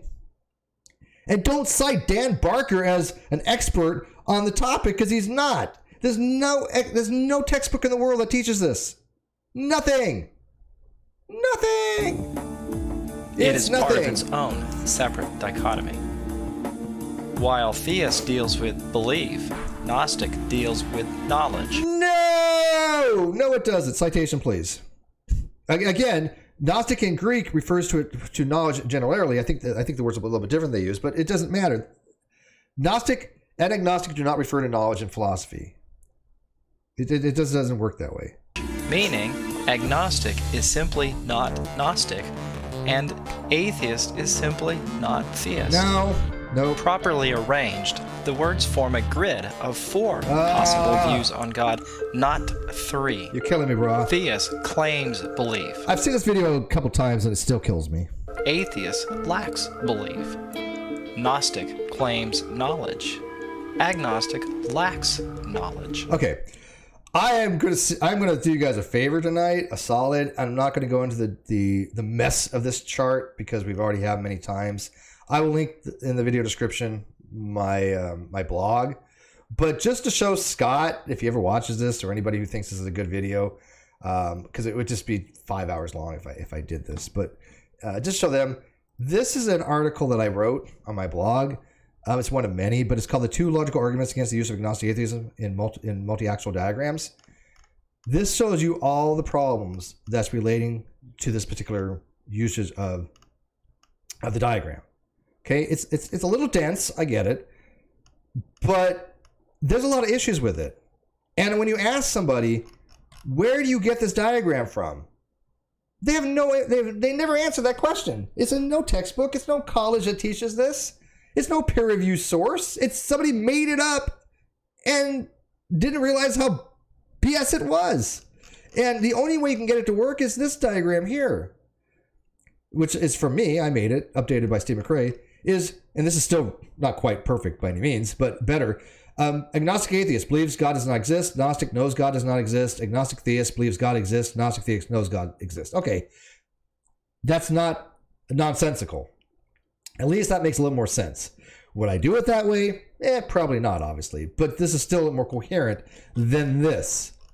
This is incoherent the way it's written because it makes no sense. And even Matt Dillahunty, who knows my arguments, has, 2 years ago admitted that I was right. He admitted on Twitter or Twitch that he said my name and then just said the agnostics, right? But he did say my name, so I know he's referring to me, that I was right. That agnostic atheism is nonsensical. And just recently I did a video review of a video of a call-in to Matt Dillahunty Lucas, who was talking about this, and Matt Dillahunty said, I'm familiar with these diagrams, and 10 years ago I might have used them and identified as agnostic atheist, but I don't any longer because agnostic atheism is not sensical in the weak case because knowledge is a subset of belief, and he's absolutely right on that. But he got that from me. Now there are other people that have talked to him about it. Of course, it wasn't me that talked to him about it, but those people that talked about this, I know use my arguments because I know the same people. But anyways, yeah, so Matt Dillahunty doesn't accept this. When somebody had asked him, what about this diagram? Matt Dillahunty will tell you it's wrong because it's wrong, which I know is, not a justification. But yeah, I think it's just funny that atheists are out there tooting, whatever it is. Matt Dillahunty going, Matt, yeah, you're genius, love you. Wait, what? No, Matt, it's agnostic atheist. And Matt's going, no, it's wrong. And what are they going to do? Call him a theist? They call me a theist when I tell them it's wrong. You must be a theist. Prove your God. But Matt Dillahunty agrees it's nonsensical. Do they want him to prove his God? Come on. So by definition, theists have a belief in God, but they can be Gnostic or agnostic about that belief. No, some they can't. Take the Bible literally. We live by faith, not by sight. Okay. Not to get into a whole discussion about faith, because that'd be an entirely different video, but the theists that I know that are well educated in theology, because I don't deal with theology, they will tell you, though, and this is the argument and debate they had with Aaron Ra, because Aaron Ra was not understanding this. I had watched the discussion between Eric Hernandez, who I do consider a friend. I've met him personally. I think he's a really great guy. I don't have to believe what he believes, but I like Eric. But he had a question for Aaron Ra during a debate that just sent Aaron over the top, because Eric is correct from what I've read myself and talked to experts that the word faith comes from pistis, which is not blind faith. It's not just, I believe, something that exists by blind faith. Hey, Steve, what's in the box? Apple. Well, why do you believe that? I have pistis. I have faith. No, it's a confidence in and trust in something that you already does believe that exists, right? So to the Christians, to them, it wasn't a question whether God exists or not. It was a given. They took, back then, they took, as a given that God existed. Even as far as even Descartes would even argue philosophical arguments with the assumption. Well, even an assumption, it was a precept that God existed. To him, it was inconceivable that God didn't exist. So he started his arguments stemmed from the fact, from his anti-skepticism that God exists, that God wouldn't let an evil genius do something to give you misinformation about your reality, because God would prevent that from happening. But pistis would refer to more, like I said, faith in, confidence in, trust in, not trust of. So yeah, Eric's cool. Eric's a nice guy. Now faith is being sure of what we hope for and certain of what we do not see. Again, they're using faith as in trust and confidence, but it doesn't matter. Like I said, it's irrelevant. They sit here on the grid. Others disagree. Well, if that's what faith meant, I would agree with them. However, they're just wrong about this. Faith does not mean blind faith. And that's how a Christian would argue that. I don't know any other Christian that would argue otherwise. Outdone. Steve, you see Seigard's tweet that DNA is a code? No, but I know Sir argues that. I've talked to Seigard about DNA being a code, and I've actually talked to him about that specifically from a cryptological point of view. But he doesn't agree with that. But cryptologically speaking, I argue it's not a code. I had that debate with stated clearly, remember? And I thought I did better than him. I really did. There's no way to win or lose in that particular debate. Although I do think that I won because I presented better argumentation and better evidence. But there's no objective fact to be had there. But I still stand that DNA is not a code. And I come from that from a cryptological sense. But anyways. They sit here on the grid. Atheists sit here, having no belief in God and not claiming to have special knowledge of God's non-existence. Okay, so that's where it fails. That's one reason it fails right there. If you have a quadrant like this, you have a chart, you have to keep your objects the same of what you're being modified. If I epistemically modify some object for knowledge or not having knowledge, okay, then that object must be the same, right? Not Gnostic atheism, agnostic atheism. That object, atheism, right? And I mean object because that's what I'm using it as, an object, right? And you look at, when I put something in brackets when I'm writing, that means I'm treating it as an object. And so that object that's being modified, any programmer will know what I'm talking about for an object-oriented programming. But if I have an object that's being modified, then it's not the content of the object per se, but it doesn't really matter. But that object still has to be the same between Gnostic and agnostic. And the chart smuggles in a change in that object. Because Gnostic atheist, to make sense, has to be atheism in the positive case. Why? Because knowledge is a subset of belief. This is exactly what Matt Dillahunty explains to people, based on my arguments. If knowledge is a subset of belief, then anybody who knows something to be the case also believes it. If you believe it, you lack the belief to the contrary. So these are all what's called epistemic entailments, or rational implications. Entailment might be a bit strong, but I still think it would apply. But to a logician, they might prefer implication rather than entailment. Whatever. But it's still a rational implication. I had this discussion with Dr. Demi on my paper about whether really an implication.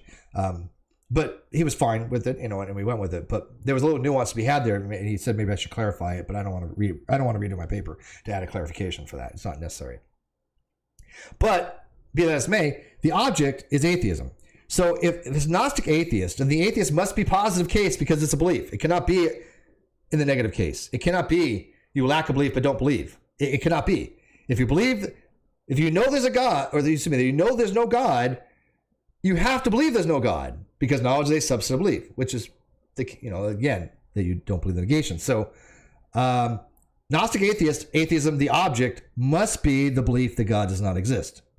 We all good on that so far? Right? We all good? It makes sense, everybody? So if Gnostic atheism must be the object of atheism being the belief that God does not exist, agnostic atheism must be the object of atheism being the positive belief. But these charts don't do that. They'll go from knows God exists, believes God exists, and then on the agnostic, they'll say doesn't know God exists, doesn't believe. They've changed the object. They've changed the object from believes God, which would have to be the case for Gnostic, to does not believe God exists in the agnostic section. That is a mathematical no-no. That is a logical no-no. They by changing that object from Gnostic believes God doesn't exist to not believing God exists, they've changed the object, which just makes that completely untenable as a schema. Now there are obviously other huge issues with that schema, but that right there is a big one where they change that object. They simply are not convinced by the arguments or evidences presented by theists. No more, no less. Well, when they say no more, no less, but for every proposition, there's a negation of the proposition. What is their stance on the negation? If they lack a belief God exists, there's still that other side of the proposition that you have to know about, right? Do they lack a belief that God doesn't exist? You have no idea. They're not telling you that because they're being wishy-washy in their beliefs.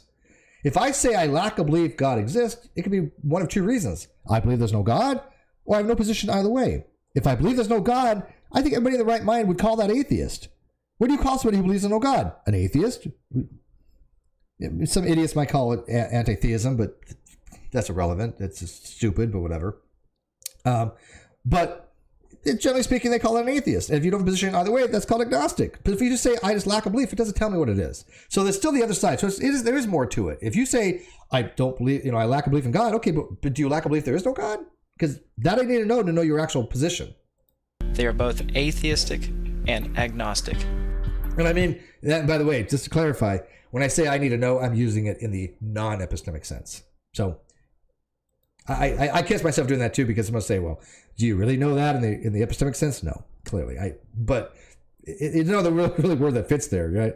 I need to have information about it, I guess you could say. So why do theologians throw a curtain of confusion on the matter? Well, consider the assertions they can make with this ill-contrived model. Okay. There's no good argument that atheism is true. Okay. That was William Lane Craig. There's no good argument that atheism is true. Well, I think William Lane Craig is basically he's a contrarian of nature. He's a sophist is what he is. He uses bad reasoning to make an argument to his audience. He's not stupid. William Lane Craig is much smarter than I think a lot of atheists give him credit for. And he knows what he's doing. It's his intentional. This is why I think he's dishonest when it comes to it. Because I don't think for a second he doesn't know what he's doing. Because of course his arguments against God. Go read J.L. Mackie, The Miracle of Theism. Arguments for and against God. They're great. But I mean, there's the logical problem of evil, evidential problem of evil, the problem of divine hiddenness, the problem of morality, problem of appealing to theological virtues, the problem of non-consistency, non-parsimony. There's a whole bunch of arguments against God, right? So for him to say there's no argument against God, that's silly. But atheists do it all the time. There's no arguments for God. Yeah, there is. There's evidence for God. You have the modal ontological argument. You have the modal arguments. You have the prime mover arguments. You don't have to think they're any good. But they're still evidence, and some of them are not as horrible as people think. The argument for contingency is not something that is a crap argument like some of the other ones. And Plantinga's modal ontological argument requires a little bit of understanding of modal logic.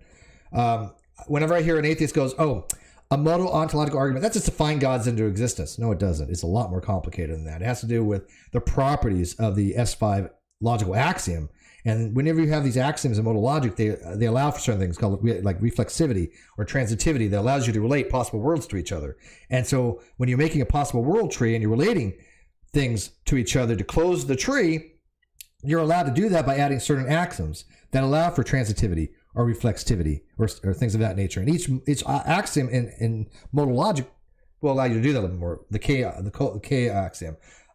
Or the M, or the S4 or S5. And so by using the S5 modal axiom, that if something exists, if it's possible that something exists necessarily, then it necessarily must exist in all possible worlds. And that's what Plantinga's argument kind of does. He argues that God must exist in all possible worlds. And of course, it is obviously a feasible argument, but it's not an argument that the average person is going to be able to go in and go, yeah, here's the problem with it. And it's a solid argument if you accept the axioms. And that's one problem with those types of logics. They come to some kind of weird conclusion sometimes, depending on which axioms you take. And by the way, it's a valid argument. It is a valid argument if you take the S5 axiom. And in fact, on this very channel, on this very show, Atheological Aholes, Ben Speed Watkins and I talked about that model. So go look up Atheological Assholes. You can watch that show. Atheism is true? That statement doesn't even make sense. What? How does that not make sense? Oh, yes, because you don't understand philosophy, Scott. Atheism is propositional in philosophy. So even if you take it to mean what you ever want it to mean as lack belief, to somebody who knows what they're talking about in basic philosophy, of course that question makes sense. Why? Because atheism is propositional. Same with theism. It's propositional. Theism is true means that God exists. Atheism is true means that God does not exist. If you go read Dr. Oppie, Go read Agnosticism and Atheism. Dr. Oppie points this out very clearly, that atheism and theism are contradictories, meaning that if one is true, the other one's false. They both can't be true at the same time, and they both can't be false at the same time. One of them has to be true. Why? Because God exists and God does not exist is a dichotomy. It's a strict dichotomy. It is either the case that there is a God, or it is not the case that there's a God. There is no middle ground to be had there. And so, if it is the case that there's a God, theists get it right. Yay, go theist, you win. If there's not a God, atheists got it right. Yay, go atheist, you win. That's why they've been arguing for thousands of years as who's right. Okay? Right? They've all been arguing for thousands of years who's right. If there's a God or there's not a God. People are not arguing lack of belief for 2,000 freaking years, new atheist. Come on, Scott. Do you think for 2,000 years people have gone, oh, I'm just going to argue lack of belief? No. They've been arguing there isn't a God because atheism is a contradictory to theism. Now, in my paper, I'm sure somebody's going to point out who's read my paper. They might point out, but Steve, you use in your paper atheism and theism as contraries, not contradictories. You're right. But I use them as the belief itself. I use them as the state of belief that you cannot be an atheist or a theist at the same time, right? So it's a different, I'm using the state rather than the position relating to the ontology. And I use a semiotic square of opposition to prove that. So yes, you're right. In my paper, I use them as contraries, not contradictories. Big deal.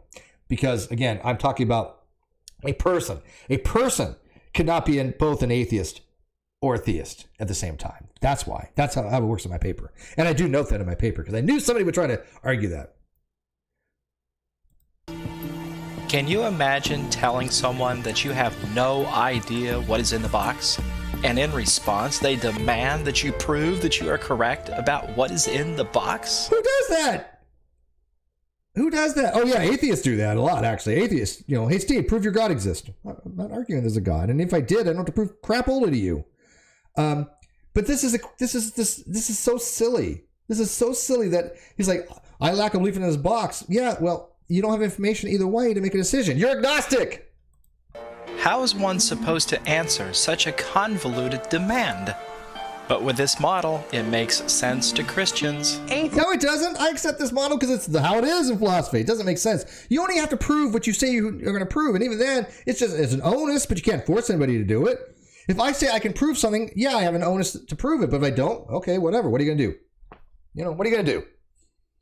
And first of all, I may not even have an onus to actually prove it to you if I'm just telling you that I can. I just could tell you my state of belief. Hey, Steve, can you prove 0.99 repeating equals 1? Yeah. Do you believe that? Yeah. Do it. No. I don't have an onus to do that. Have I? Yeah. Will I? Sure. But so what? I'm just telling you what's my belief box state is. What's in there. I'm just telling you my self-assessment. It's a self-referential assessment. It's autobiographical in nature.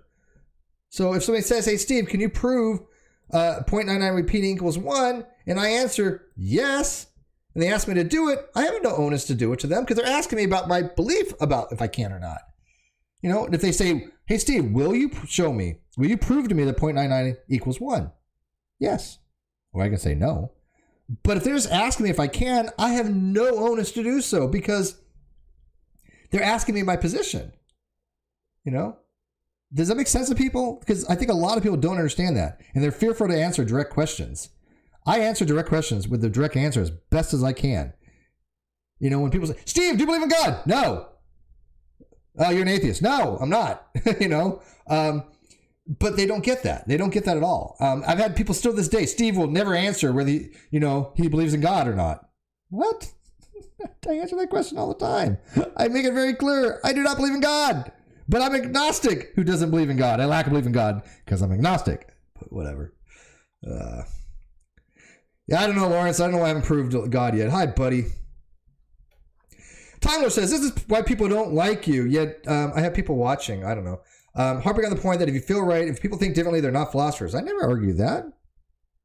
Again, this is called straw man. But thank you for giving an example. Yeah, dude, we're not all students of Stanford philosophy. Your square is wrong. So you're arguing in science, when people talk about evolution, we're not all biologists. We're not all evolutionary biologists. So when a creationist talks about evolution incorrectly, we can't harp on that and tell them the creationist is wrong? I don't see your point on that, Time Lord. Yeah. Of the world, what is the proof and evidence behind the belief that you have? You want them to realize that atheists. Hey, ask Cal, are you Stu? Is that Stu Campbell? Is that your first name, Stu? Is not true. With this model, atheism is just downright confusing. No, it's not. Illogical and just plain don't make sense. Oh, that was first. What is his name? Was that guy Justin First now? Joseph First now? Well, I don't remember his name. Okay, Justin First. You guys can look at it. I don't remember who. I don't. It's been so long, but I remember it was first. I don't know. That guy was an idiot. Yeah. Okay. Yeah. Stu, I remember you back in the day. Of course. You cool, dude. You're not the coolest. Nobody. But you're cool. But it doesn't stop there. Consider this assertion. All right, let's My name consider is Kurt Cameron. I am an ex-atheist. Oh. You know, Okay, I used to Kurt. think that atheism was intellectual, and I wanted to be looked at as an intellectual. But in truth, all I had was blind faith. Okay, so being an atheist doesn't make you an intellectual. I don't know why you would think that. Who thinks that way? I mean, first of all, I think that he's dishonest. Ray Comfort and Cameron, they're just two absolute idiots. So let me just get that out of the way. They're idiots. But why would anybody think I want to be an atheist and thought of as an intellectual? I can tell you right now, there are many people that are atheists and people who do not think are intellectuals. I got a guy that used to be the program director for the Atheist Alliance International. His name is John Richards. He doesn't believe A equals A for the holds in reality. He is an idiot. He believes that animals evolved from plants, not just shared common ancestry, evolved from plants. He has convinced himself that the word evolved from means common, the same thing as common ancestry. That's not true. They're not exactly the same thing. I have common ancestry with my cousin to my grandparents. I didn't evolve from my cousins. He doesn't quite understand that. But he says, oh, that's true. But when you go back to deep time, it doesn't matter. When does it suddenly stop mattering? But he's an atheist and he's an idiot. So just because you're an atheist doesn't make you some kind of intelligent brainchild, I assure you. And the intelligent atheists are the ones that atheists don't even quote. You know how infrequently I see an atheist quoting Oppie or Draper or Sobel or Mackey? How often? At least in the general Facebook, Twitter arena. Very rarely. Now, sure, you'll get the academics to quote them. So Secular Outpost quotes and talks about Dr. Draper all the time. But the general, fruit on the ground, new atheist TM, you never see him mention any of the name recognizable atheist philosophers. In atheism. Faith? Stu, I believe that.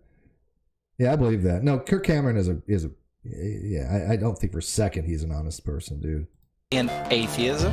That doesn't make sense either.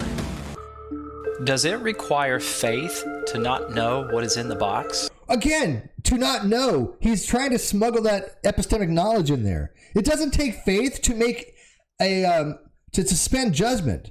It doesn't take faith, which again, he's smuggling in the word faith, to say, look, I have no information on what's in the box. Called it zero data agnostic.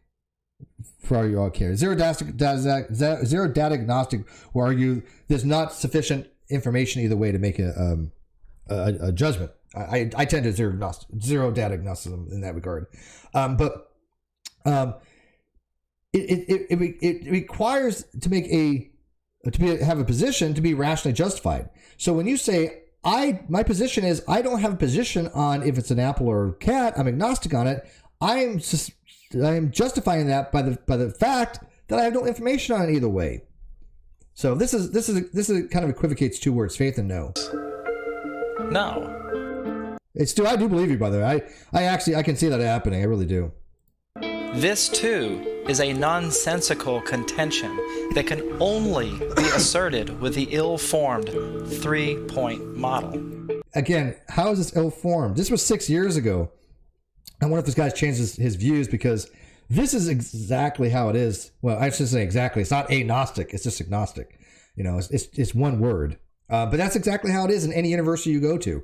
Any school you go to, University of Purdue or Stanford, Cal State, any of them, you learn philosophy. This is how it's understood. I don't know any coursework that doesn't have it that way. Yet, because Christians are only presented with this model of theology, they simply cannot wrap their heads around why one would claim to be an atheist. Well, your faith is based on your belief that there is no God, is a belief my chair is about falling God apart here, that you this. cannot prove I almost fell backwards. or disprove. All right, let me hear that again, because sorry, my chair was falling apart. An atheist. Your faith is based on your belief that there is no God, is a belief about God that you cannot prove or disprove. Well, who cares? So what? That's a big freaking deal. Most of our beliefs we don't prove. We're not logical positivist, right? Almost all your beliefs are not proven. Very few. Joshua Furstein, thank you, Joshua Furstein. Yeah, but yeah, so what? You can't prove it. You still have a belief. You know, I believe a lot of things I can't. Most things I believe I can't prove. Matter of fact, many things we believe we can't even begin to prove because they're not provable. They're not even justifiable. Our properly basic beliefs not justifiable. But there's still something we all have. They're called ingredients for rationality because we have to have them in order to function in society. I have to assume that there's a reality to even reason in before I can even reason. So I have to have a presupposition of it as an ingredient for rationality that the universe exists in some capacity. There has to be some real thing to talk about. Well, you can argue the universe isn't real, but I mean, we're not going to get in the scientific sense. But I'm just saying that there has to still be a there to talk about there. You know, if there's no reality, then I can't be talking about something. It's a performance contradiction, right? If I say the statement, I'm dead, that's a performance contradiction. Why? Because if you're dead, you couldn't say it. And so if there's nothing to have a universe in, I can't reason. So I have to assume there's a reason to even start building a framework of logic and rationality. But that initial assumption is not justifiable. Why? Because it's not based upon anything else. It's an axiom. It's not predicated on prior beliefs, right? It's not inferential. It's not dosastically inferential. You cannot base it upon other beliefs. It is your bedrock, your foundation of beliefs that you can build something on. So you don't have to prove that God does not exist to be an atheist. And it's so funny because people still to this day will take an atheist talking point like that and run with it and say, well, in order to be a theist, you have to be able to prove it. Well, no, because you apply the same logic and reason to an atheist you're doing the same thing she is. You would have to say to an atheist, well, to be an atheist, you have to prove it. No, a theist does not have to prove God. An atheist does not have to prove God. To be rational in the belief, they have to justify it, but they don't have to prove it. Or how an atheist can say he's agnostic. And don't just use the old cop-out that atheism is a lack of belief or a lack of faith. That just doesn't make sense. Well, I mean, it makes sense. I mean, all agnostics lack of belief, but all theists lack of belief too, right? All theists lack of belief. God doesn't exist. God does not exist. They lack that belief. You know, so every belief has a non-belief component. Burgess Jackson makes that very clear in one of his papers, rethinking the presumption of atheism, that every belief has a non-belief component to it. If you believe P, you non-belief not P. If you believe not P, you have a non-belief of P. They're interrelated. They're coextensive. Just like an agnostic that suspends judgment on a proposition also suspends judgment on the negation because it's closed under negation, right? So if it's closed under negation, if I say I suspend judgment on the proposition, it implies logically that I suspend judgment on the negation as well. Because if I actually made a logical conclusion on the proposition to say it's true or false, then I'm not suspending judgment if I made a logical conclusion on the proposition on the negation, that means I have not suspended judgment on the proposition. So if you suspend judgment on the proposition or the negation, it implies both. Does that make sense? I can't suspend judgment on P and then take a value to not P. I can't say I suspend judgment on God exists, but on the negation that God doesn't exist, I hold true. That would make no sense. That'd be irrational. So if you suspend judgment on P, you actually suspend judgment on both P and not P. And worse, it makes atheism look like a religion. Atheism is in itself a religion, and they're very dishonest about that. Rest assured, atheism is not a religion. I have many videos on this. A religion is a set of ideals that are venerable ideas based upon some kind of supernatural beliefs, or at least more, it doesn't have to be supernatural, but they're very spiritual beliefs. There are non-supernatural religions out there. There are natural religions out there, but they're of a spiritual nature. Atheism is not a religion because it doesn't have any action-based things. Religions are action-based. They're basically tenets that you hold and then actions that you of worship, like some kind of formal venerable worship. Atheist doesn't have that, and so when we use the term religion, it has a specific usage to it. And to say that atheism is a religion makes no sense. It doesn't take any of the connotations of what we mean by religion. Now, can you say an atheism is a system of belief? Trivially so. Yes, but I would think that would be the same problem you run into, is that it's not how we really connote things. A system, generally, even in mathematics, is two or more things, right? A linear system of equations is generally two or more linear equations. Can you have a system of one thing? Yes. Can you have a set of one thing? Is that a system? Trivially speaking, yes. So atheism being merely a belief or position on one thing, is that a system? Trivially speaking, yes. But do we usually use the word system to describe one thing? Not usually. Not usually. So when if somebody asks me, is religion a system, a belief system? I would argue no, because a system can be one thing, but in most usages, systems are two or more things. So for me, in this particular context, I would say a system is two or more things. Therefore, atheism does not count as a belief system. However, in the trivial sense of a system of one thing, then yes, atheism would be a belief system. Does that make sense, all? That theologians will never acknowledge the fact that agnostic is part of its own dichotomy. It's not. It's not. It never has been. It never probably will be. There's no university that teaches that. There's no paper that has that, that's been peer reviewed, that I've ever read. It's not found anywhere. Citation, please.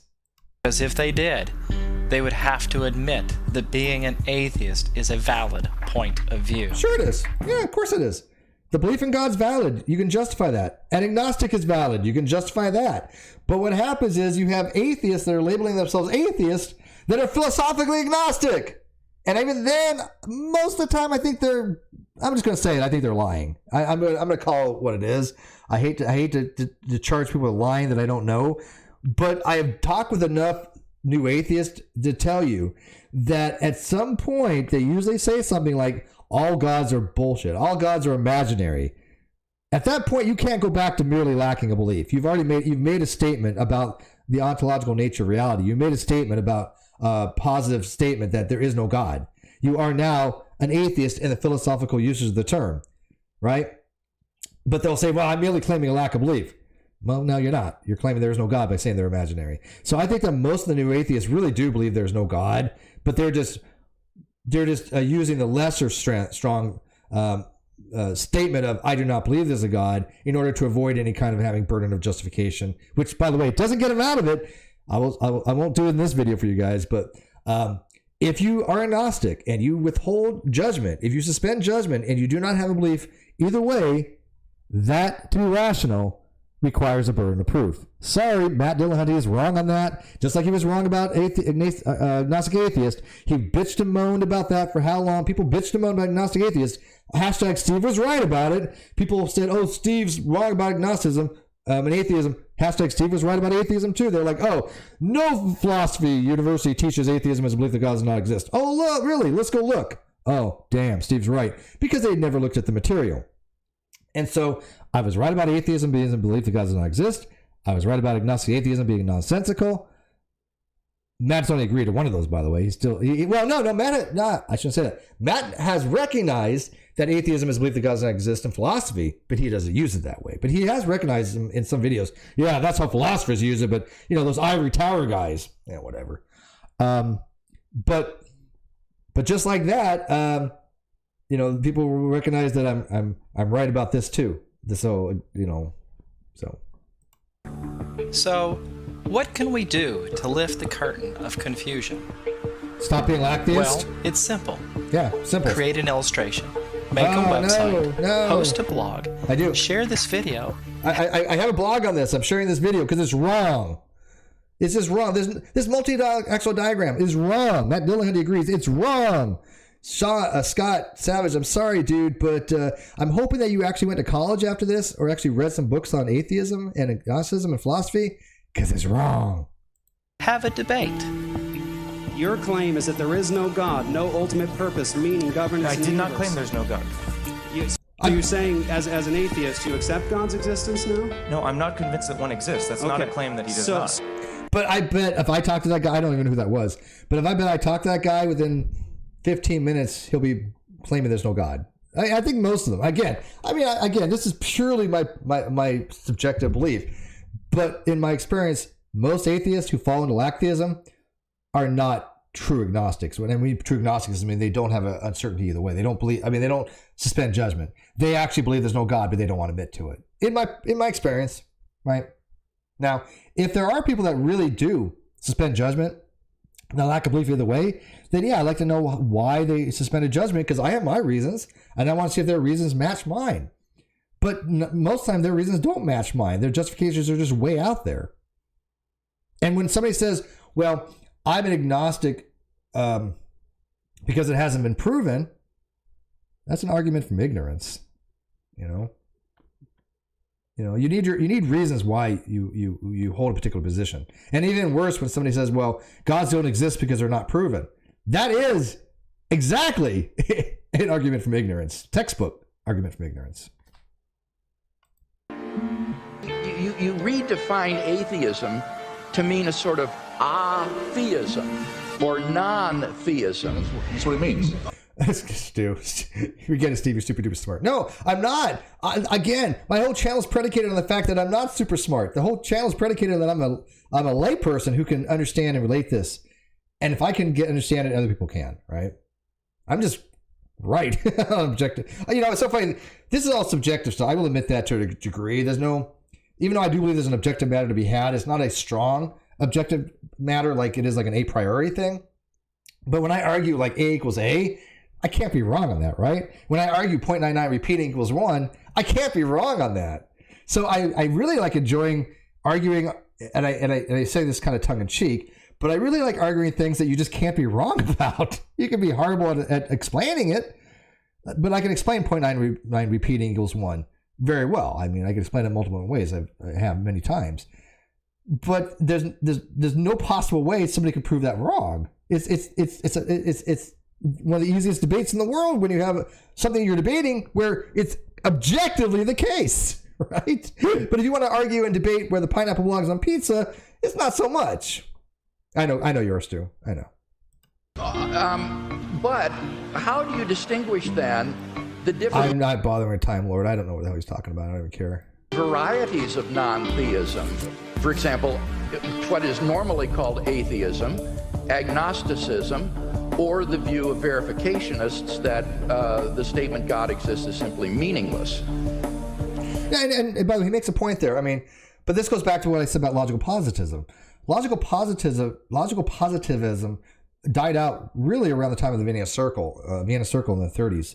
But basically, they figured out that verificationism, which is the principle in order to believe something or support something, you have to have verification of it, is self-refuting. Because the whole principle of verificationism, you cannot verify. So it's self-refuting. I want some tacos. I mean, do I got time? Alexa, what time does Del Taco close? Del Taco on State Highway 111 in Indio closes tomorrow at 3:59 a.m. Oh, that's drive-through. I think it's open 11 inside. Yeah. Stu, you should argue a show the opposition position. Nah. People do that too long. Well, I mean, there are different schools of atheism, as you say, but there's no claim I know how to make that says atheism is true, because atheism is the statement that a certain proposition isn't true. Well, but see what Hitchens said though. Let's listen to Hitchens again here. This is simply meaningless. Well, I mean, there are different schools of atheism, as you say, but there's no claim I know how to make that says atheism is true, because atheism is the statement that a certain proposition isn't true. So I wish you'd get this bit right. Okay, think of what Hitchens just said there. Atheism is a certain position against something else being not true. That means false. Not true is the same as false. They're identical things in logic. Now, I know what's going to happen. Somebody's going to be like, oh, I went to Stack Exchange and it said not true and false are not the same thing.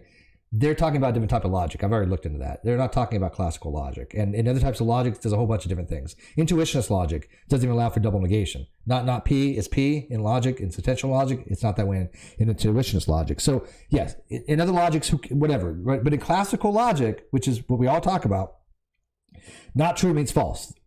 They're the same thing. All right, good night, man. Yep. Good night, Gary. Appreciate it, buddy. If I can't get tacos tonight, I'm going to walk up to Jack in the Box where Kino's working, get some food or something. But he said atheism is saying that theism is false, which is not true, which means that it's propositional.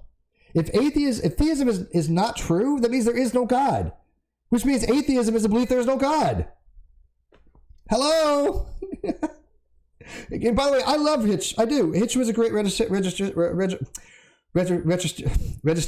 Okay, he was great at it, but he was not a super duper philosopher, and he was a really bad spokesperson as far as like philosophical atheism. But he was a great registician and great debater.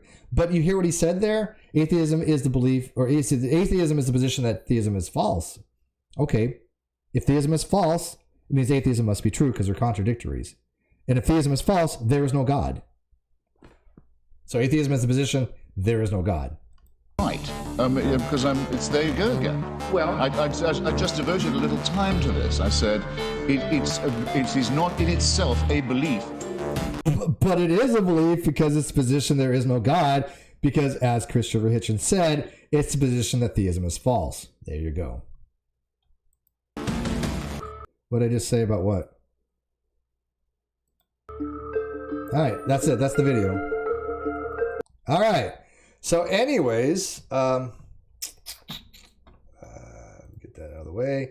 That's my review on that particular video, guys. It's bad. It's just, I mean, and a 6-year-old video too. So, I thought for sure I reviewed it before, but I guess I didn't. Yeah, registration. You got come on. I have a speech impediment with ours. This has been well documented that I have an actual speech impediment that I went to school with for words with certain letters like R and S. I just have a rhetoric. I'd say fine. I can say rhetoric. I don't know why I can say because res rhetoric, right? So I can say rhetoric fine, but registration, it's just hard for me to say that particular word. All right, so I'm going to spend 5 minutes maybe with you guys. If you have any questions, and I mean actual questions, if not, I'm going to wrap it up. I do want to go eat something. If I can't get tacos tonight, I think that there's a pizza place down here. I might go get pizza. Pizza sounds good too. So, but what do you guys think? Do you guys agree that this video, not really thought out, doesn't really have any academic citations, doesn't explain where they get the diagram from, doesn't explain these terms from a philosophical standpoint, doesn't even understand the logic, the reason, or anything to do with why anybody would want atheism to be held as a lack of belief? It makes no sense to a rational person, in my view, that somebody would want atheism to be described as a position that we already have a word for called agnostic. That definitely will explain to people what their position is. Does God exist? I'm agnostic. I know what that means. Does God exist? I'm an atheist. I know what that means. It means they believe the answer to that question is no, right? So, God damn. I say his name and dude, this is freaky, dude. Yeah. He's showed up out of nowhere. Isn't this a problem of definition solved by defining our terms before any debate? Well, the problem with that is that most words don't have prescribed definitions, right? They have usages. So in a debate, it doesn't make much sense to describe a word prescriptively. Maybe to say, hey, when you use this word, how are you using it? Then yes, that is what I mean. When I tell somebody define your terms, I'm not saying define them, in some kind of specific prescribed way, but in generally, how are you going to use it? If you have a debate and use the word knowledge, and you're talking about epistemic knowledge, then you cannot equivocate that to tacit knowledge or explicit knowledge later on, unless you say I'm using it this way differently and make note of it, and it's not equivocation. So, like I want to put it in Red's perspective for flat earthers, if you like Red says, when I say the word gravity, I'm meaning it as a curvature of space-time. I think most physicists would go with that. Is that a sufficient definition of gravity? No, it's not. But it is a necessary description, right? Gravity is a bending of space-time. It's much more complicated than that. It has to do with time differentials and Lorentz contraction. And there's a lot of things in gravity that special relativity actually even, in general relativity, that has to do with Lorentz factors. But even still, it's complicated math. So if you just say, hey, I'm going to use gravity to mean a curvature of space-time. Okay, then you ask a flurfer, hey, flurfer, how do you use gravity? It's the theory of down. Yeah, probably not going to work for me because we're on two different levels. But if you ask them, okay, define your terms. What do you mean by gravity? Things fall to the earth. Okay, but is that a useful description? It's true. Gravity is the reason why things fall to the earth, but things falling to the earth doesn't cause gravity. What causes gravity? Space-time curvature and time differentials in that space-time curvature. So, yeah, I agree with Reds. You have to define your terms, but that's only because you have to describe what you're talking about to people. And so when I'm asking for people to describe, their terms, I want to know how they're using the term. And when I say atheist, I mean a person who believes that God does not exist. When I say agnostic, a person who has no belief either way. And those are standard in philosophy.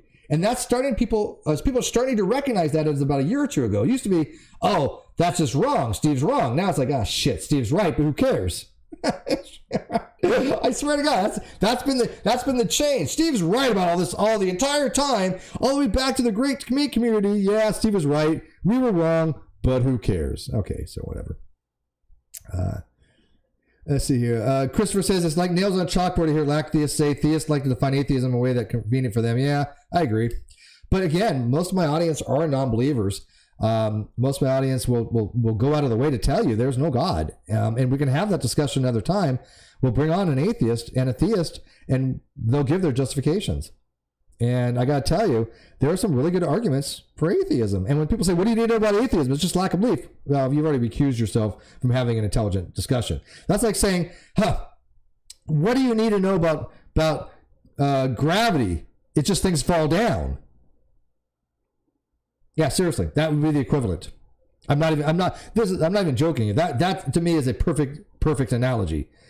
An atheist who says, well, what do you need to know about atheism? It's just a lack of belief, is equivalent to a flat earther saying, what do you need to know about gravity? It's just things falling down. Yeah. So, I place new atheist TMs with the same level as flat earthers. I will even tell you, I will put younger creationists at right now higher than not just flat earthers, but new atheists. At least young earth creationists will at least get into the science and at least try to argue the science. They get it wrong, but they at least try. New atheists and flat earthers, they don't even try arguing the science or the philosophy. They just can't. I mean, I personally, I cannot remember a flat earther using math for anything. Now, Reds might be able to remember one or two, but their conclusions are just mind-blowing because it doesn't come from the math. If I say, hey, I'm a flat earther and force equals mass times acceleration, or the sum of forces equals the sum of the mass times the sum of the accelerations, therefore the earth is flat, how does that follow? How does Newton's second law follow that the earth is flat? I might have seen that before. But I've never seen ever in my life a flat earther use actual mathematics with numbers to actually show the earth is flat. Now, I've seen them try with longitude and latitude kind of things, but that's not really math. That's just, I mean, whatever. But that's just manipulation of latitude and longitude. But I mean, like actual algebra and trigonometry, I personally don't remember any flat earther doing it. Maybe Reds does, but Red says, what about just giving the definition of your position and not the word? Let me describe a position and you find the word moves common. Yeah, no, I, to some degree, yes. My position is indecision. I have no belief either way, but I can't even get lacktheists to even admit that sometimes. A lacktheist seldom ever tells you their position on the negation. They only say, and I'm being specific here, they will say something specifically like, I only lack a belief that God exists. Nothing more, nothing less. And so when you say, well, what about the negation? What's your position on that? I'm not talking about that. I'm talking about the proposition. And you're like, but that doesn't tell me anything about your position on the negation. It doesn't tell me anything about your position, really. Just that you don't have a God belief. Okay, you're a non-theist, but there are many types of non-theist. You know, even theism is pretty vague. Well, what kind of theist are you, right? But I mean, if we're just talking about generalities, saying you're not a theist doesn't tell me much. But where you lie on the positions of belief, disbelief, or withholding judgment. A theist believes, an atheist believes, and an agnostic neither believes or disbelieves. So, yeah, I remember that too. G-Man pouring water on a ball to demonstrate water curving. Yeah, now here's the thing though, Lawrence. I think I know G-Man pretty well at this point. I would like to believe. I'm not confident in this. Okay, I'm not confident in this, but I'd like to believe that G-Man was just taking the piss. I like to believe that not even G-Man was being serious about that. I think he was trying to just take the piss out of people at the time. Darwinism tried math once. He ended up describing a curve as a line mathematically. Can you imagine that, or vice versa, using a line formula, right? Can you imagine using a line formula for a curve, or vice versa? That would be hilarious. Yeah, what is it? MX plus B for a line, right? Can you imagine using MX plus B for a curve? Well, I mean, but here's the thing. If you want to, I mean, if you really want to get to the basics, a line is just a straight curve, right? No, not really. A curve by definition cannot be linear. But you could argue that, but you can't argue that a circle is an infinite amount of lines on there, at least tangentially, or an infinite amount of sides, right? So a square has 4 sides, right? The Pentagon has 5 sides, and so you can keep adding sides, and you can actually argue mathematically, and it would be correct to say a circle has an infinite amount of sides, and sides are linear, right? Sides, but they're infinite, so it gets confusing. All right, I'm going to wrap this up because I am super duper hungry, but I'm so grateful to be able to stream for a change and not feel like crap. I'm definitely starting to feel better. Still going to put out some stuff. I think I have a debate on non sequitur on Tuesday. I'm not mistaken. I'm setting things up. Reds, if you're free, I would like you to moderate. It will be at 8 Eastern if you're free, or later. It could be 9 Eastern if you're available then. But I want you to moderate, and I want you to moderate fairly. The guy that's coming in, he seems like a real nice guy. He doesn't want to know my arguments. I don't know his. We're going to go in blind. It's going to be a blind debate. What can go wrong there? But he's like, no, I'll take your arguments in real time. It'd be a challenge. And I'm like, okay, well then you know what? I don't want to know your counter arguments to my arguments that you don't know. But I'll go in blind. I'm willing to take a challenge. I don't. Usually I'm like, okay, I like to know what arguments I'm getting into ahead of time. So this is a rare exception, but sounds like fun. So Brian says, what would you didn't know beyond I have no belief? You have no belief on the proposition. What's your belief on the negation? Brian, do you believe there's no God? Do you believe there's not? Do you believe that God doesn't exist? And do you believe that God does exist? Those are two different questions. I'll wait for Brian to. I know there's a delay, and if he wants to actually have a verbal, I'm cool with that. I mean, I don't mind keeping it open a little longer because where I'm going to go for food is open 24 hours because I can't get to Del Taco in time. But I am going to go out and get some food after this. So, and by the way, it's not a need, by the way. I know it's not. I want to know. Oh, April, no kidding, right? And girl, I'm telling you, I did not know this guy was drunk. We had just been communicating on Facebook and Messenger, and he sounded coherent, agitated but coherent. And then I brought him on, and I was like, oh my God, no, this guy is just an idiot, and he's drunk. No, so sorry, not sorry, but yeah, but Brian, those are the two questions. I have no belief in gods because that's not okay. So you believe there's no gods. If you consider gods to be imaginary, you hold the belief that gods do not exist. So you are an atheist. I don't have that position. I'm not an atheist. I'm an agnostic. I have no position either way. You have a position on the proposition. You believe the proposition of theism, God exists, is false. You believe the proposition of atheism, God doesn't exist, is true. So yeah, so why just say you lack a belief when you don't just lack a belief? You believe that there are no gods. Came, I was like, I was drunk, but even I was like, what the? Yeah, that guy was two sheets to the wind, man. I don't like being drunk. I will drink. I'm a social drinker, and I'm 2 beers and I'm done. Last time I got drunk was on my birthday in February, and you saw what happened. I mean, I fell down and got a mild concussion, and got a huge bruise. And I didn't even drink that much because I'm a lightweight. So yeah, I haven't been drunk since February, and I don't like to get drunk. Brian says no. Belief requires knowledge. What? No. That's absolutely 100% wrong, Brian. Knowledge is a subset of belief. I don't know where you're getting information from, but knowledge is a subset of belief. I have this happen to be here. If you look at the propositions, a proposition that's true, that you believe it, that's justified properly, is called knowledge. In philosophy, knowledge is justified true belief normally. There are other theories out there, but there's like Tarski semantic or pragmatic, but generally speaking, if you're talking about knowledge in philosophy, it's going to be in the epistemic sense of justified true belief. So knowledge is a subset of belief. So you believe there are no gods. That's not wrong. That is correct. So by saying gods are imaginary, you hold the position that there is no God. It doesn't require knowledge. Knowledge is a subset of belief again. There's 3 things to require for knowledge, Brian. Do you know what they are? Can you give me those 3? They're not hard. You can go look them up. We can Google here. I don't mind. Use your Google foo. What are the 3 things required for knowledge? Can anybody else help them out there?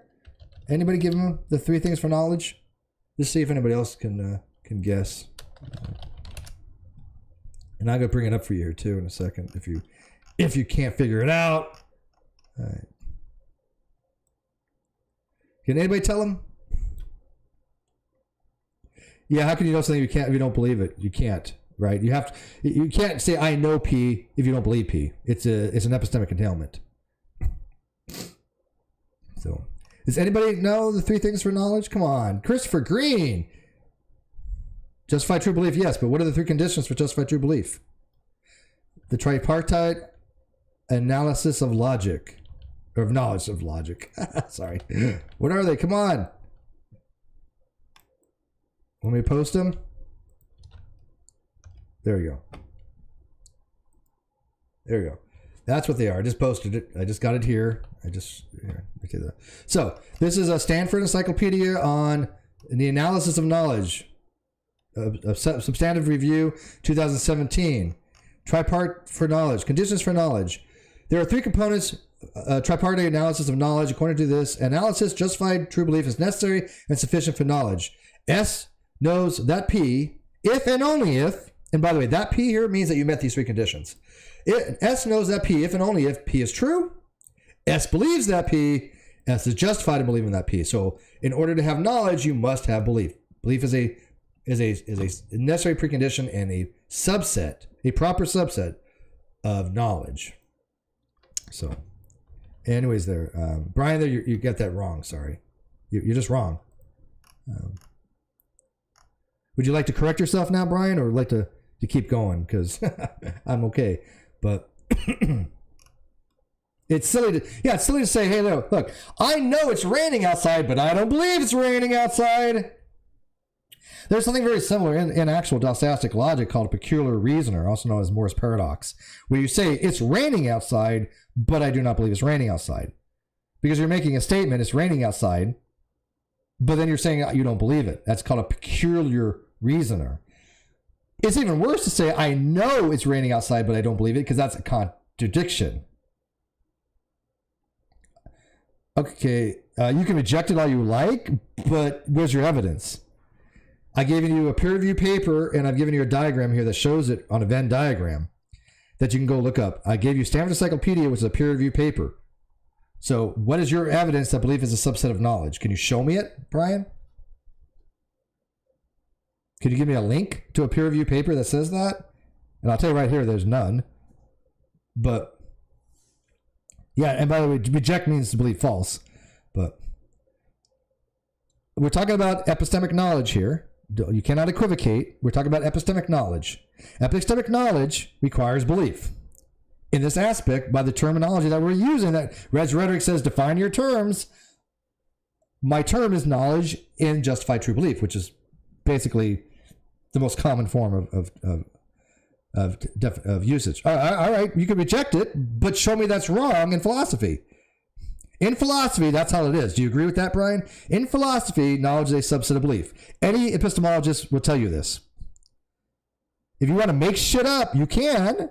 If you want to formulate your own theories, you can. But you cannot say that philosophy is wrong merely because you don't accept it. And if you want to be irrational, you can. That's your prerogative to be irrational. But in justified true belief, all knowledge requires belief first. There are other theories out there, but I think they're beyond your purview right here. But Brian, do you agree that when we say knowledge is a subset of belief, we are talking about justified true belief as typical in philosophy? Okay, you can define knowledge any way you want, but who cares? I can define knowledge as being Brian is a mean poopy head. So what? We don't make things up here. If you want to be a creationist and make terms up, you can do that too. You want to be a flat earther and make terms up? Go for it. I'm a creationist. I'm going to define evolution as merely change. I'm a creationist. I'm going to define theory as guess. I'm a flat earther. I'm going to define gravity as down. That's all you're doing. So we explain these terms as what you would have to know in order to understand the subject matter.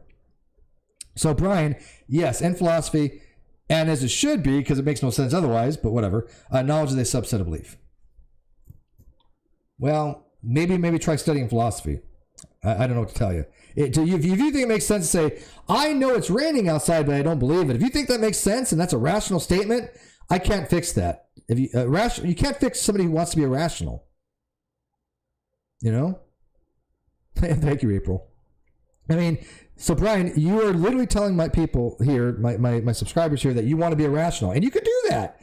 But I can't change your mind on something. You can't reason as they say, you can't reason a person out of reason when they didn't use reason for their position in the first place. Oh, that's fine. Look, no, that's awesome. No, hey Brian, great man. Look, he says I do more research on this and get back to you. That's the second best thing I've ever heard in this chat tonight.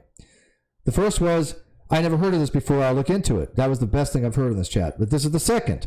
I'll do more research on it. That's called epistemically virtuous. That's a virtue in virtue epistemology, open-mindedness. So yes, please go research this. Go definitely research it. And it makes sense, right? Because I mean, who wants to say, yeah, I know evolution is true, but I don't believe it? What?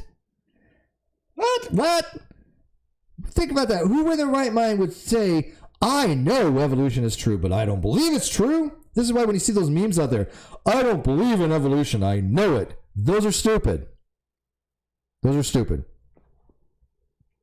Yes, Brian, knowledge can also be used differently. There is what's called explicit knowledge, right? Explicit knowledge, think of it as information, right? I know that, my name is Steve, okay? That's explicit information. That may be wrong, though. Knowledge must be true, but I could have been lied to by my parents. I still justified that I have knowledge because I believe it because, my life, I believe that's my name. It's actually Stephen, but But it could be wrong, in which case I never had knowledge of it, right? I'd have to retract that claim of knowledge. I never knew my name, right? I never knew my name and my parents lied to me and that wasn't my actual name. But it'd be silly to say I know my name is Steve, but I don't believe my name is Steve. You say, hey, Steve, do you believe your name's Steve? Yes. Hey, Steve, do you know your name's Steve? Yes. Do you know your name's Steve but don't believe it? Yeah, no. I mean, somebody who answers yes to that is just silly. Simulation theory is a whole different ballgame, you know. And there's also tacit knowledge. Tacit knowledge or implicit knowledge is more along the lines of I know how to play a little guitar. I can't give you that knowledge just by taking it out of my head and show it to you, right? It's something that I've learned and acquired. Very crappily. I play very badly, but whatever. But that's tacit knowledge. Brian says there are degrees of belief in relationship to knowledge. Yeah, there's belief, there's knowledge, there's certainty, and there's epistemic certainty. So if you go read a paper and you see BP, it means believes P. See KP means knows P. If you see CP, it means certainty of P. And there's also epistemic certainty, which is beyond that, but that's most people don't get into that. But if you're certain of something, you know it. If you know it, you believe it. And zero belief is possible when you have gained knowledge of something. Well, again, knowledge we're using it epistemologically. It requires you believe, and it must be true, and that you're justified to believe it. I think you're trying to use knowledge as information, and that's called the fallacy of equivocation. What is your name, actually, Stephen? Yes. Yes. Well done. Brian says, if so, you would have a direct situation where you have the knowledge but no belief. But again, you're equivocating the word knowledge. You're using knowledge differently. That's a fallacy. You're using it to mean information. And we're not using knowledge to mean information. We're using knowledge to mean epistemic knowledge, justified true belief. Knowledge is when you are someone who believes something to be true, it is true, and you're justified to believe it. That's how we use the term. And every philosopher I know pretty much uses that term that way. It's just ubiquitous. You know, this is why you can go read about justified true belief. There's a lot of writings on it. Is it the only theory of knowledge? No. Is there papers out there that talk about can you know something without believing it? Yeah, but they're not talking about justified true belief. And they're talking about very obscure other forms of systems of belief that have to do with like Tarski's semantic theories and pragmatic theories. But those are very, very, very rare. It'd be like talking about special relativity would be the one that, you know, most people talk about with gravity, or general relativity, I should say. When you talk about gravity, the theory of gravity is general relativity. The theory of evolution is, modern evolutionary synthesis combined with descent with modification. These are ubiquitous. But if I start talking about modified Newtonian gravity, okay, I can talk about modified Newtonian gravity. But modified Newtonian gravity is not general relativity. And so the terms might be used differently a little bit between them. See the difference? Because modified Newtonian gravity isn't talked that much about. And when you talk to a physicist, they're probably not going to be talking in a conversation, you know, to an average person about modified Newtonian gravity. If they say something about gravity, it's going to be under the auspice of general relativity. So when a philosopher talks about knowledge, they're generally going to be in the auspice of justified true belief. Yeah, and this makes sense, Brian. This is why we're having communication difficulties. You're using the term for information. That's not how it's used in philosophy. Again, words have different uses in different domains of discourse, right? And even in computer science, you might have certain words that are a little bit different than other disciplines. You know, the word object might mean something differently in computers. Set means something maybe differently in computers. You know, so there's certain words that are used different in different domains. We're talking about philosophy here, though. So yeah, you're just talking about information. So yes, you can have a belief without information. That's unjustified.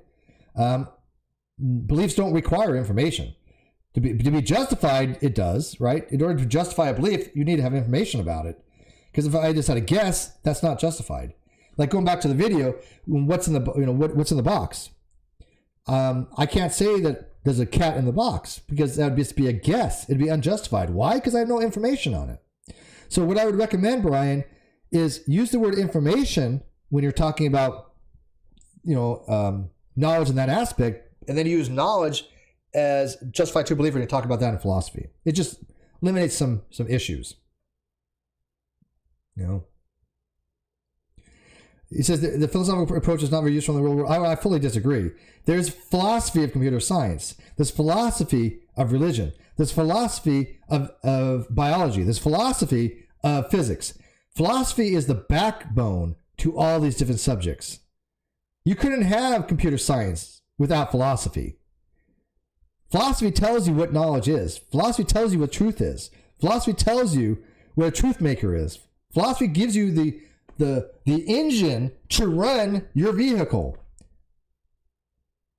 So if you're a computer scientist, you couldn't be a scientist without philosophy, because science is predicated on philosophical understandings, such as methodological naturalism, non-overlapping magisteria, presuppositions, axioms. As a computer science person, you have to have certain axioms that you believe presuppositionally, or you couldn't be a computer scientist. Lawrence, I'm useless. But anyways, we're getting off topic there, and it is getting late, and I'm super, super hungry. Guys, this has been funny. Brian, I'm glad that we had a little bit of meeting of the minds, because we resolved the issue as a communication issue. And I'd like to talk to you more about it. I really would. So reach out to me on social media, Twitter, Facebook, email, leave a comment section, whatever. And we'll continue that dialogue and see what you find out. Okay, Brian? Sound good? So I appreciate that. I am a useless bastard, but I am the atheological a-hole tonight. I wanted to keep the show Atheological A-holes, because I do want somebody to come on occasionally and talk about this stuff, and I don't want to make it all about me. Steve, you're a narcissist. All about you. So I thought about, should I just make the show Atheological A-hole? Nah, they make it too much about me, and I don't want that. So I want people to come in and be co-host for this show, Atheological A-holes. At some point, because I had Ben on and some other people on, and they were great shows. So anyways, I hope you like this edition of Atheological A-holes. I'm your host, Steve McCrae, and I'm going to go get some tacos or something tonight, because I'm hungry. Good night.